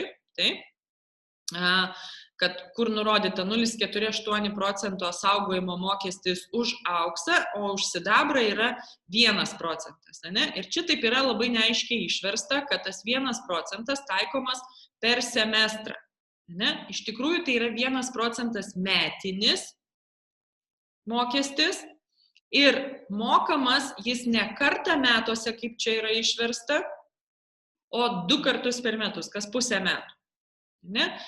Jeigu bendra sąlyga skaitysi, ten vėl yra kitaip parašyta. Tai čia tokios dar smulkios klaidos, kurios turėtų pasitaisyti po naujų metų, nes po naujų metų, kai prisimenat pasakojau, kad Golden Gates'as visas savo veikiančias įmonės sulies į vieną, bus nauja sutartis, kur bus detalesnės bendrosios sąlygos. Jeigu dabar mes bendrasias sąlygas turim ant vieno lapo, tai jos bus ant 6 lapų ateityje. Ir detaliau ten viskas paaiškinta ir jau tada tam galutiniam vertime tų tokių klaidų turėtų nebelikti. Tai yra mūsų tikslas bus, kad tų klaidų nebeliktų. Dabar jūsų buvo labai ten teisingas klausimas apie tai, kad jeigu, pavyzdžiui, nesirenka visiškai sidabro, kaip pildoma, ne? Tai kaip ir sakiau, čia tada būtų 50, šita eilutė tuščia, čia vėl 50, o šitas greičiausiai liktų tas pats. Dabar niuansas toksai, jeigu klientas nori vis tik investuoti į auksą ir sidabrą, bet jis nori tuo pačiu ir auksę gauti savo pirmosius 10 gramų. Tai šitoj vietoj aš tada rekomenduoju nežymėti sidabro, pildant pradinę sutartį. Kodėl? Todėl, kad jeigu mes žymėsim čia sidabrą, bus tokia situacija, kad nuo pat pradžių mokamai įmokai bus taikomas tas skaidimas į auksą ir sidabrą ir natūralu, norint nupirkti 10 gramų, pradinę investiciją reikės padaryti didesnę, ne, kad užtektų tai 10 gramų nupirkti. Tai aš tada klientui tokiam rekomenduoju taip, kad mes žymim dabar tik tais auksą, žymim mokėjimus tokius, kad kaip jisai darys tam, kad įsigytų tuos 10 gramų. Ir po to, jau kai jisai gaus savo 10 gramų luitelį, tada laisva forma, rašysim mes prašymą į Golden Gates'ą, kad nuo sekančio, pavyzdžiui, ir nuo šio mėnesio jau jis nori savo įmoką vis tik skirstyti tarp aukso ir sidabro pagal jo pasirinktą proporciją. Ar sugebėjau šitoje vietoje paaiškinti? Taip. Gerai. Dabar žiūrim, kas yra eilutėje vienkartinis mokėjimas. Ne?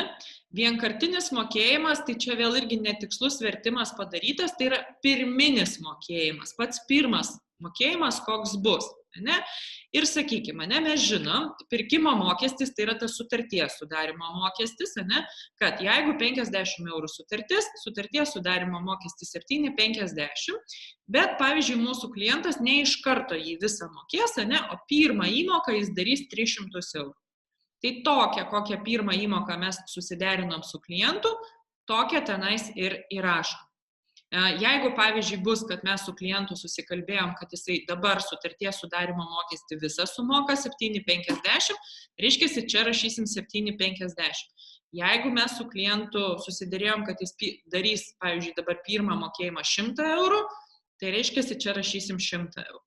Tai yra būtent tiek, kiek mes kokią strategiją su klientu išsidiskutavom ir tarpusavį pasitvirtinom, taip čia ir įrašom.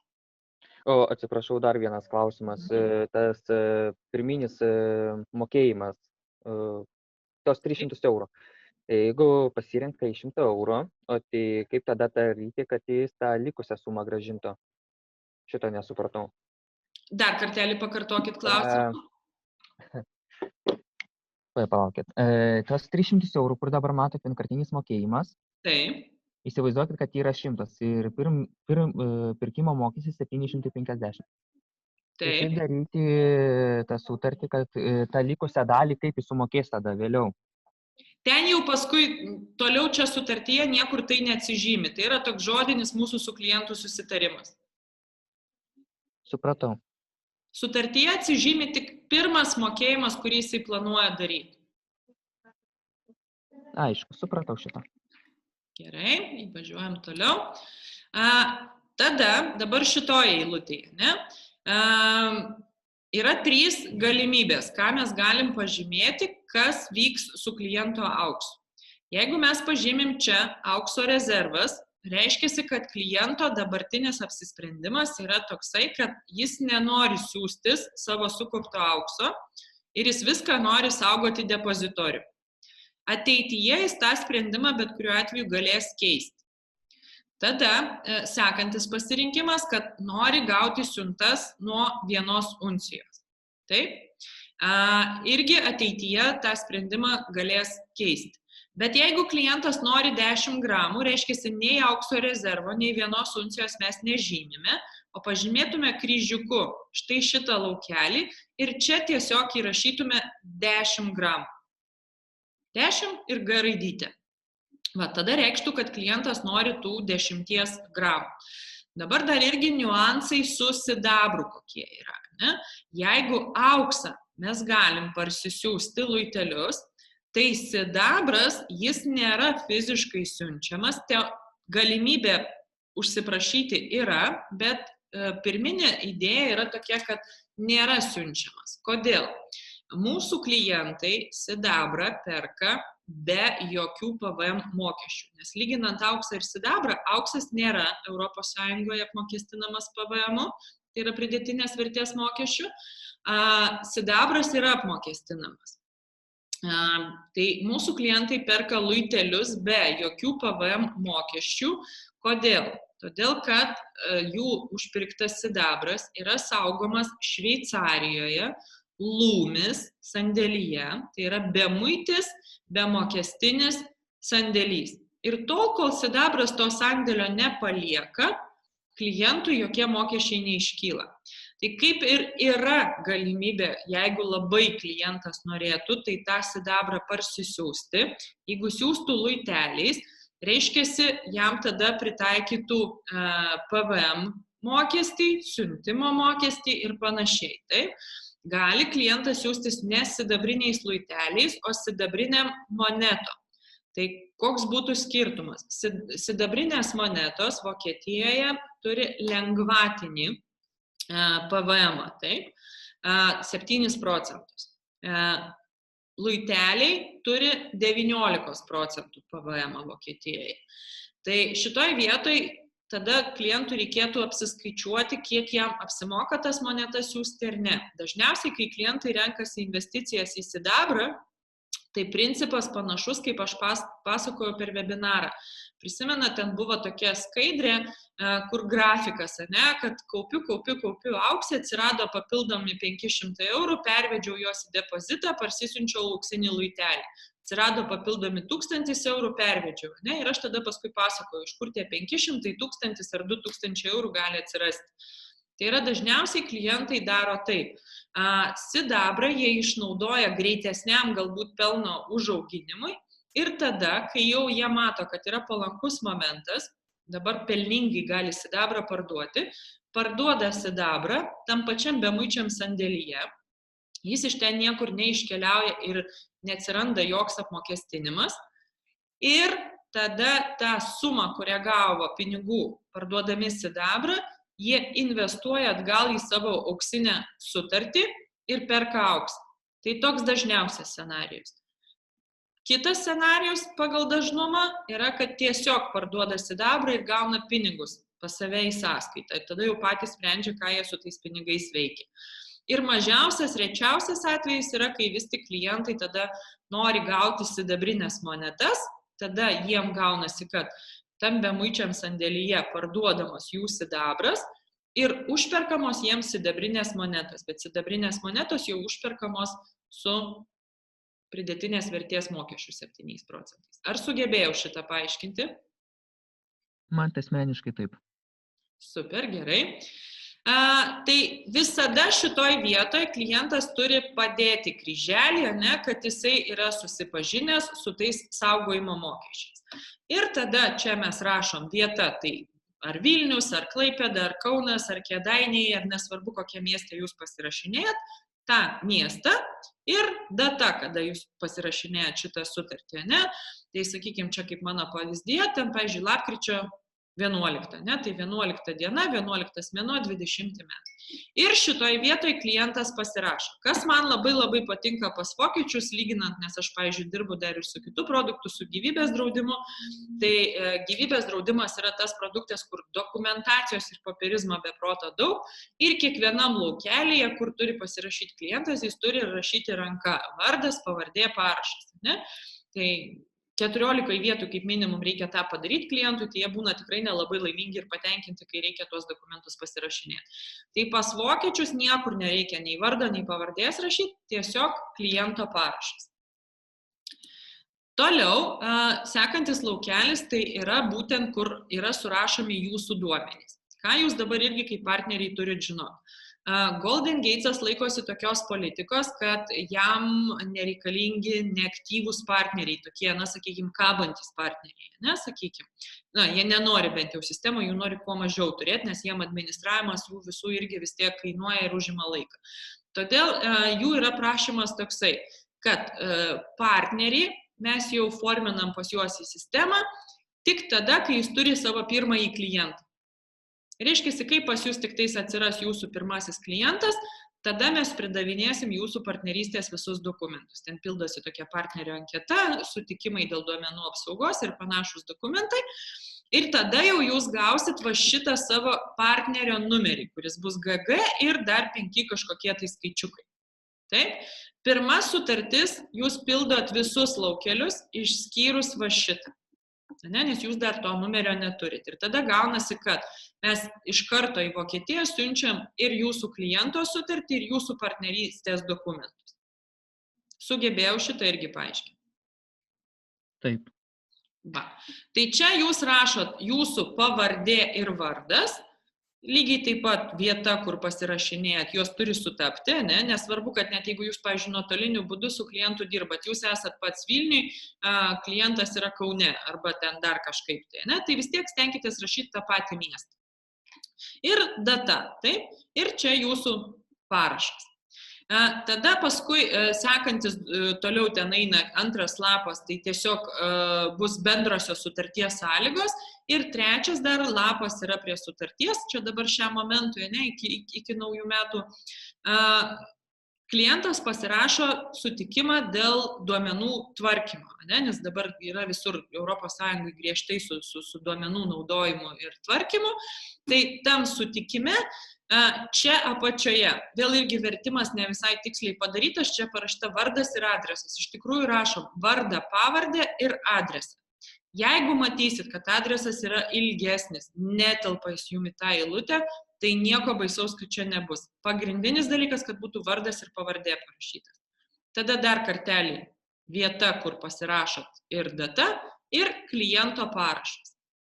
Va, tai taip, sakykime, pildosi pati šita sutartis. Tikrai nieko sudėtingo nėra ir supildyti ją pakankamai paprasta.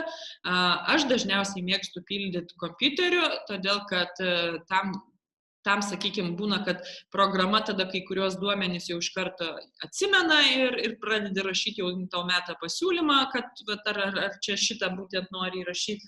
Tai tas procesas vyksta greičiau, bet kaip ir sakiau, yra galimybė pildyti ir ranka. Dabar pereisim prie to, kad kaip tos visiškai online sutartys sudaromos.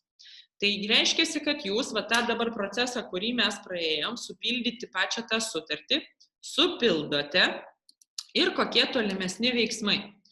Kai jau viską supildė, ten viršuje yra toks juodas laukas driuken.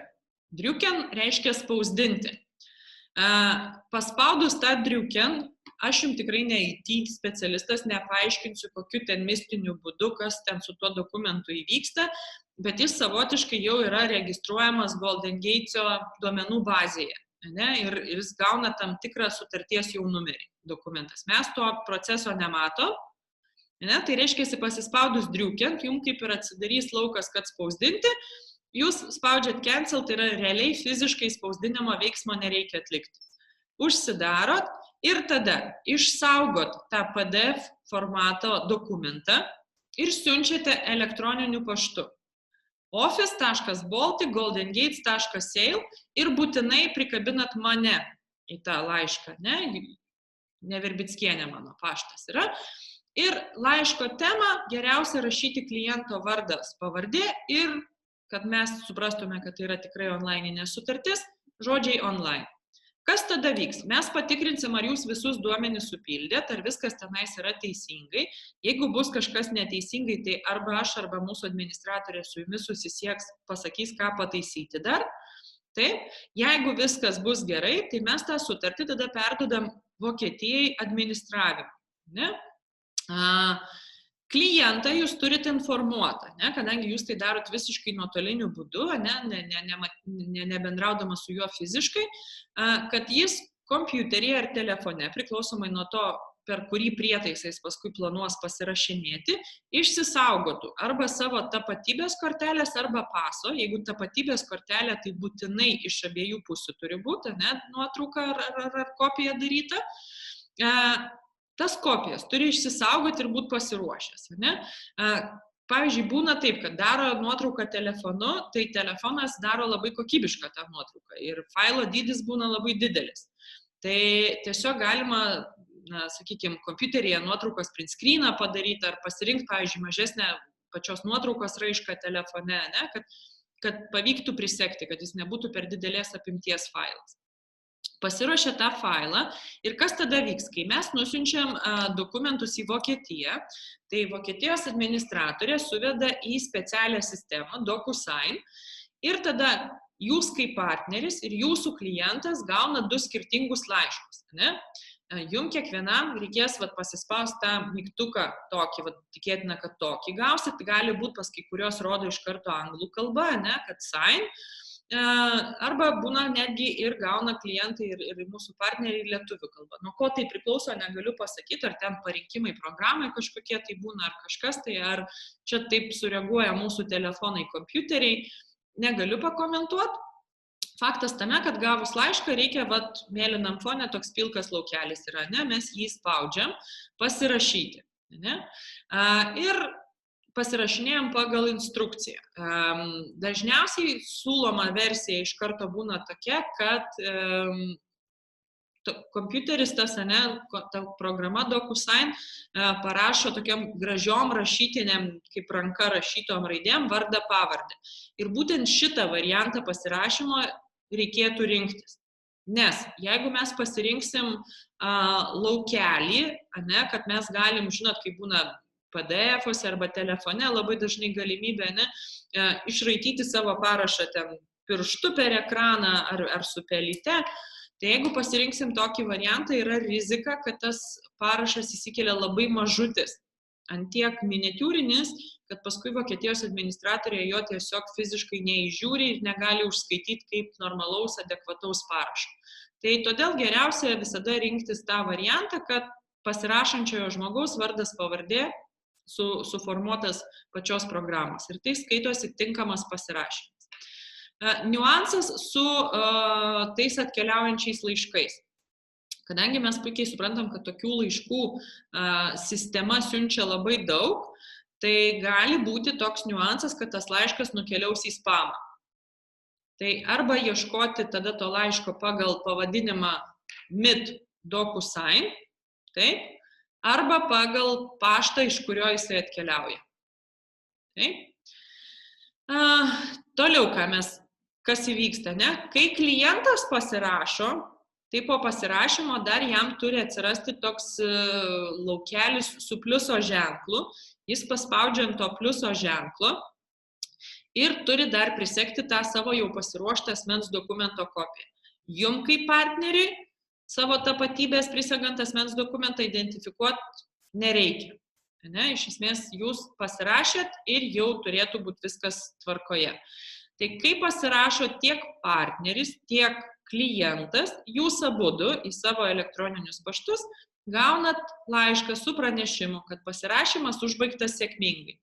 Ir tada jokių popierinių dokumentų ar dar kažko nebelieka ir tokiu būdu jūs turit galimybę visiškai online pasirašyti sutartį su klientu. Ar sugebėjau paaiškinti šitą procedūrą? Taip. Super. Gerai, tai dar aš jums paskui irgi kaip ir sakiau, kad po mokymų, kai siūsiu visą medžiagą, tai susiųsiu ir tokius mano paruoštus atmintukus klientam, kaip tą online sutartį pasirašyti. Ne? Ten grinai klientų yra tas atmintukas paruoštas, plus tą, ką jūs iš manęs gausit irgi skaidrės mokymų, matysit ir mano šitą informaciją visą ten mokymų skaidrėse. Dabar, kaip vyksta apskritai servisas? Mes nuo praeito mėnesio aktyviai pradėjom daryti savo servisą tokį, Baltijos ofiso. Tai yra, kad mūsų klientai gauna iš mūsų šiai dienai tokius 4 pagrindinius laiškus, kur pirmas laiškas būna pasveikinimo laiškas, kur mes rašom, sveiki, ten mielas klientė, sveikinam pasirinkus tokį sprendimą, kaip keisti savo eurus į gramus ir panašiai. Ir ten jiem prisegam PDF sutarties kopiją. Taip, jeigu tai bus onlininė sutartis, tai mes, aišku, tada iš savo pusės galėsim prisegti tik tais tą užpildytą sutartį be jūsų ir be kliento parašų. Jeigu tai bus sutartis pirmas arba tas antras pasirašymo būdas, kai mes arba gyvai su klientu pasirašom arba susiuntinėjom dokumentus, tai tada be abejo tokią sutarties kopiją prisegsim. Po to, kai jau kliento sutarties numeris atsiranda sistemoje, mes siunčiam jam sutarties patvirtinimo laišką su atmintinė, kaip nusistatyti periodinį mokėjimą. Ten prisegam tokį failą, jums tuos failus aš irgi atsiųsiu.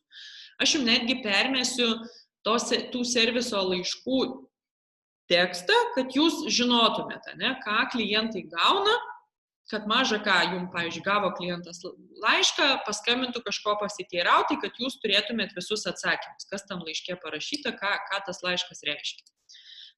Tada, tai čia tokie 2 proceso pradžioje laiškai, kuriuos mes rašom klientui.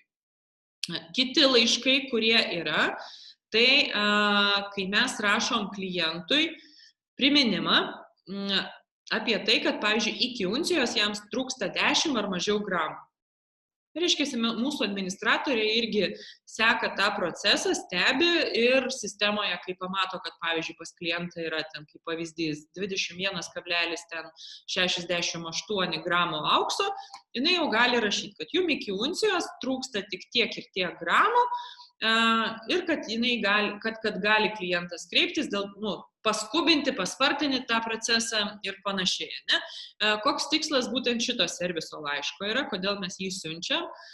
Todėl, kad labai dažnai tada klientai padaro didesnius pavedimus ir iš karto stengiasi kuo greičiau tą unciją nusipirkti.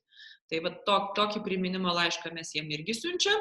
Ir kitas priminimo laiškas, tai kaip ir mūsų šitos sutartys tikrai turi tą neribotą laisvę, kurį laiką tų įmokų nemokėti. Ir tas kuris laikas, jis iš tikrųjų nėra kažkur sutartyje apibrėžtas ar dar kažką.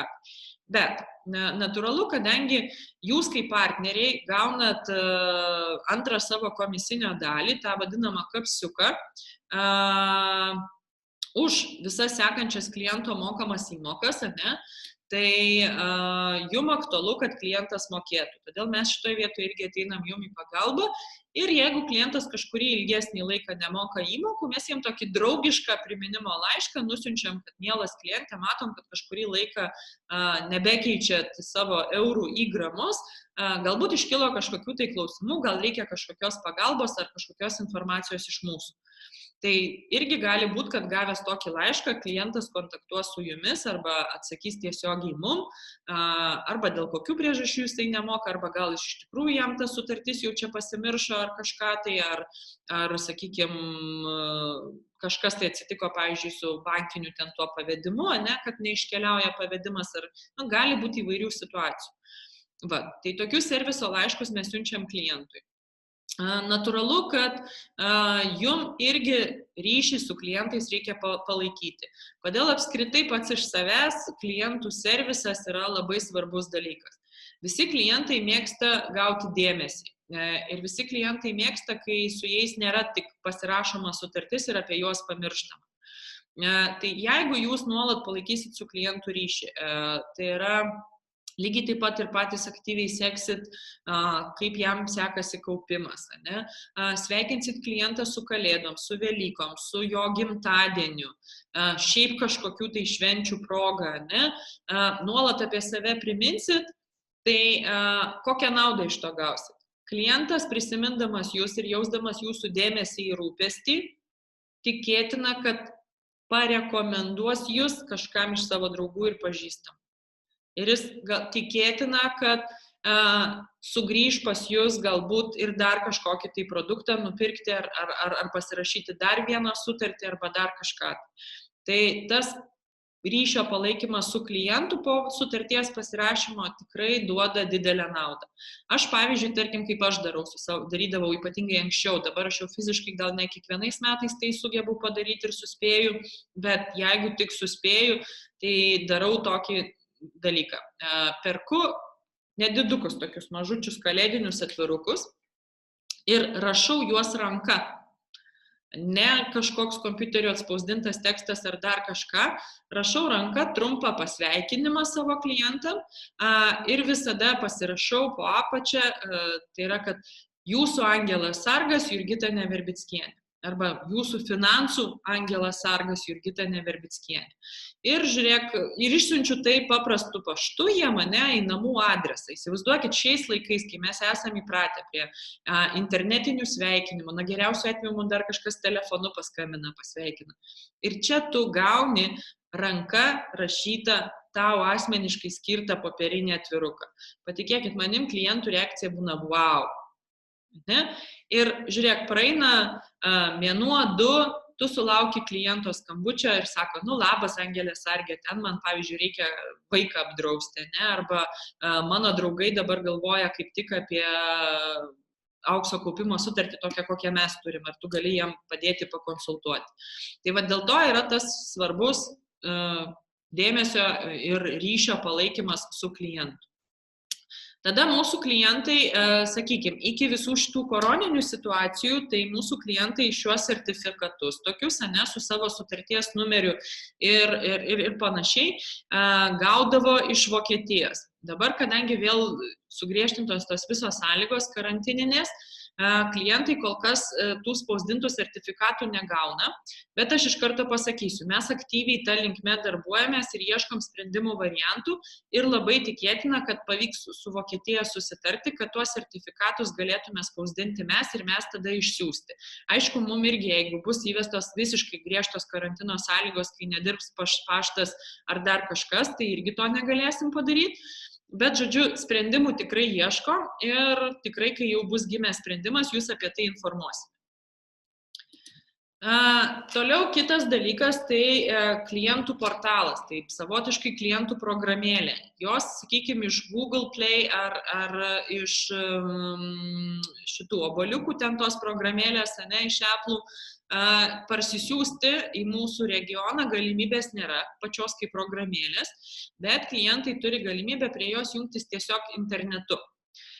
Informacijos daug jie tenais toje programėlėje nematys. Jie ten matys savo sutarties numerį, jie matys, kiek šiuo metu gramų, ar tai aukso, ar tai sidabro toje sutartyje yra sukaupta. Plus jie matys informaciją, kada buvo daryta paskutinė įmoka, ir kokio dydžio ir koks paskutinis užpirkimas. Tai tokią minimalią informaciją jie toj klientų programėlėje matys, bet tai yra svarbus dalykas, kad klientai tą programėlę turėtų. Kai jie mato viską, kas vyksta toje sutartyje, jie nepamirš, kodėl jie tą sutartį turi, kas tenais vyksta, kodėl tai vyksta ir tai tas stebėjimas jiem irgi žadina tą patį azartą, kad toliau tą sutartį tęsti, toliau daryti mokėjimus. Irgi kaip klientui prie to portalo prisiregistruoti, atmintuką aš jums atsiųsiu, bet tiesiog bendrais bruožais truputį papasakosiu, kaip tas procesas vyksta. Jis toks gali pasirodyti archaiškas iš akmens amžiaus tas procesas tam tikrose veiksmuose, nes visų pirmiausia klientas susiveda tam tikrus duomenis, spaudžia, kad nori registruotis. Savo elektroniniu paštu jis gauna laišką, kuriame turi spustelt mygtuką ir patvirtinti savo registraciją. Ir tada turi vėl grįžti į programėlę ir supildyti dar sutarties duomenis ir savo gimimo datą. Atkreipiu dėmesį, kad pildant gimimo datą dažniausiai ir įvyksta įvairūs nesusipratimai, nes ten, nežinau kokiu mistiniu būdu, yra kitaip sudėliota, kaip tą gimimo datą rašyti. Tai pirmas skaičius, kuris rašosi, tai yra mėnuo, antras skaičius yra diena ir trečias skaičius yra metai. Ir tarp tų skaičių turi būti slešas. Ne brūkšnelis per vidurį, ne taškiukas, bet būtent slešas. Ir registracijos ta sistema labai jautriai reaguoja, kaip ten, kokiu formatu ta gimimo data bus įrašyta. Ir tada jis turi paspausti mygtuką Request Activation Code. Ne? Tai yra, kad paprašyti aktyvacijos kodo. Ir tas aktyvacijos kodas, su kuriuo jis jau paskui galutinai galės prisijungti prie šito klientų portalo ir visų tų savo duomenų, atkeliaus pas jį paprastu laišku namų adresu. Ir šitoj vietoj galimos, sakykime, galima viena problema, kadangi mūsų paštininkai paprastų laiškų kartais kažkokiais mistiniais būdais nedaneša iki kliento. Tai aš šitoj vietoj savo visiems klientams sakau, kad jeigu savaitės laikotarpyje, 1,5 savaitės negavote to laiško, skambinkit man, mes tada derinam išimties tvarka, būna siunčiamas tas prisijungimas elektroniniu būdu. Paargumentuosiu, kodėl vokiečiai taip keistai daro, ne? Kodėl mums tai atrodo akmens amžius. Registraciją galima pasitvirtinti ir elektroniniu paštu. Pas juos šiek tiek skiriasi įstatymai dėl tų pačių ten duomenų ir dėl viso kito. Vokiečiai laiko, kad jeigu aš gavau namų adresu laišką, mano vardu adresuotą, tai apart manęs to laiško niekas kitas negali atplėšti. Aktyvavimo kodas yra konfidenciali informacija. Ne? Todėl jie siunčia paprastų laiškų, nes elektroniniu paštu Vokietijoje šeimos dažniausiai naudojasi arba šeimai vienu ir tuo pačiu, arba tiesiog pas juos yra laikoma, kad elektroninis paštas nėra tiek konfidencialu, kiek paštu namų adresu gautas laiškas. Tai va, dėl to kyla tie tokie niuansai, bet jie yra būtent tokie. Tai irgi visą tą veiksmų planą, kaip ten tą registraciją daryti, irgi jums persiųsiu. Vieninteliai dar ką noriu atkreipti dėmesį. Aš asmeniškai su savo klientais tai stengiuosi visą tą registracijos procesą atlikti už juos. Tai yra, aš jiems sugalvoju kažkokį tai slaptažodį, kurį jiem paskui pasakau ir parodau, kur jie tą slaptažodį jau paskui, kai visa registracijos ir aktyvavimo procedūra užsibaigs, galės pasikeisti. Kodėl aš tai darau? Todėl, kad aš jau, kaip aš sakau, atmušus ranką, kaip tą procesą daryti, ir aš žinau, kuom jisai turi užsibaigti. Ne? Klientai labai dažnai nedaeina iki pačios pabaigos, tai yra iki to, kad jiem užsidegtų žalias užrašas, kad laukit aktyvavimo kodo namų adresu. Ne? Tai man yra ramiau, kad aš pati padariau, visas veiksmas vyksta, veikia ir panašiai. Tai rekomenduočiau ir jums galbūt naudotis mano tokia praktika ateityje. Pirmai pradžiai tikrai reikės galbūt mano pagalbos, drąsiai kreipkitės, padėsiu tuos klientus užregistruoti ir padaryti. Toliau kitas niuansas, tai kad jeigu jūs irgi dabar, sakykime, pavyzdžiui, pirmiausia patapsit partneriu, bet paskui kažkada sugalvosit, kad norit tapti klientu, o galbūt iš karto gims toks sprendimas, kad jūs iš karto ir klientų, ir partnerių norit būti, ne? Tai turit žinot, kadangi mes kaip partneriai turim galimybę jungtis prie partnerių portalo ir ten matyti visų savo klientų sutartis, tai jums reikės tada tokiu atveju, pildant partnerystės dokumentus, nurodyti vienokį savo elektroninį paštą, pildant kliento dokumentus kitą paštą savo nurodyti. Arba reikės jį sukurti specialiai tam, todėl kad šitos dvi sistemos, tai yra ir klientų, ir partnerių portalas, neleidžia ten registruoti su tuo pačiu elektroniniu paštu. Tai pavyzdžiui, jeigu bus pirminis veiksmas, jūs tapot partneriu, praėjo kažkoks laikas ir jūs norite tapti klientu, tai jau pildant kliento sutartį, jums reikėtų jau ieškoti alternatyvaus pašto adreso, o ne tą, kurį nurodėt kaip partnerį. Vat. Ir atmintuką, kaip prie to partnerių portalo prisijungti, aš jums irgi lygiai taip pat atsiųsiu visą tą informaciją. Žodžiu, šiandien iš manęs gausit tikrai nemažai medžiagos ir ką reikės pasiskaitinėti ir pasianalizuoti savarankiškai. Tai gausit mokomąją medžiagą apie rekomendacijas, Gausit dar kartelį šitas skaidrės, tai yra esminė informacija iš visų šiandienos mūsų tų mokymų, gausit labai daug įvairiausių atmintukų. Tai šitą reikėtų jums pasianalizuoti, pasidarbuoti. Turit iš manęs gavę 2 namų darbus. Tai yra būtent pirmas jūsų namų darbas - sudaryti 100 kontaktų sąrašą, blanką irgi atsiųsiu. 100 kontaktų sąrašą ir kitas namų darbas, prisimenat, buvo apie tai, kad surašom naudas, iš naudų iškeliam problemą, sugalvojam probleminį klausimą, kuris priverstų klientą tą problemą įvardinti ir kvietimas, ne, į webinarą. Tai šitus namų darbus aš prašysiu jūsų pasidaryti iki kitos savaitės antradienio ir kitą savaitę antradienį norėčiau su jumis, su šių mokymų dalyviais, bent jau su tais, kurie darbuojasi su manimi, tai yra Modestas, Ernestas ir galvoju, kas dar pas mane tenais yra. Ir užkrito vardas. Informuosiu, kurie darbuojasi su manimi. Aš norėčiau su jumis turėti susitikimą. Koks jums būtų, Arnas, bet Arnas nuo pietų su mumis nedalyvauja. Tai mano vaikinai, kada jums antradienį būtų geresnis laikas? Dienos metu ar labiau link vakaro? O čia tik būtinai antradienį? Mes, suprantat, jeigu mes antradienį jau pasidarbuosim, jau jūs būsit pasitreniravę ir ketvirtadienį į webinarą jau greičiausiai turėsit klientų. Dėl to aš būtent siūlau antradienį. Nes pirmadienį aš pati negaliu, trečiadienis jau šiek tiek per vėlu. Antradienį aš galiu bet kokiu paros metu. Ta prasme, tik ne naktį. Kaip kiti? Aš manau, link vakaro galėčiau. Labiau link vakaro. Tai žiūrėkit, tada jeigu tinka 17 valanda, tinka? Manau, kad taip. Gerai, tai reiškia, tada 17 valandą aš jūs vėl irgi pasikviesiu į Zoomą. Iš kitų dalyvių, jeigu kažkas norėsit irgi dalyvauti šitoj mūsų, nes mes ten apsitarsim tuos namų darbus, pasipraktikuosim, atsakysiu į visus kilusius klausimus, tai irgi galit drąsiai prisijungti. Tik mane informuokit, kad aš jums irgi nuorodas atsiųsčiau.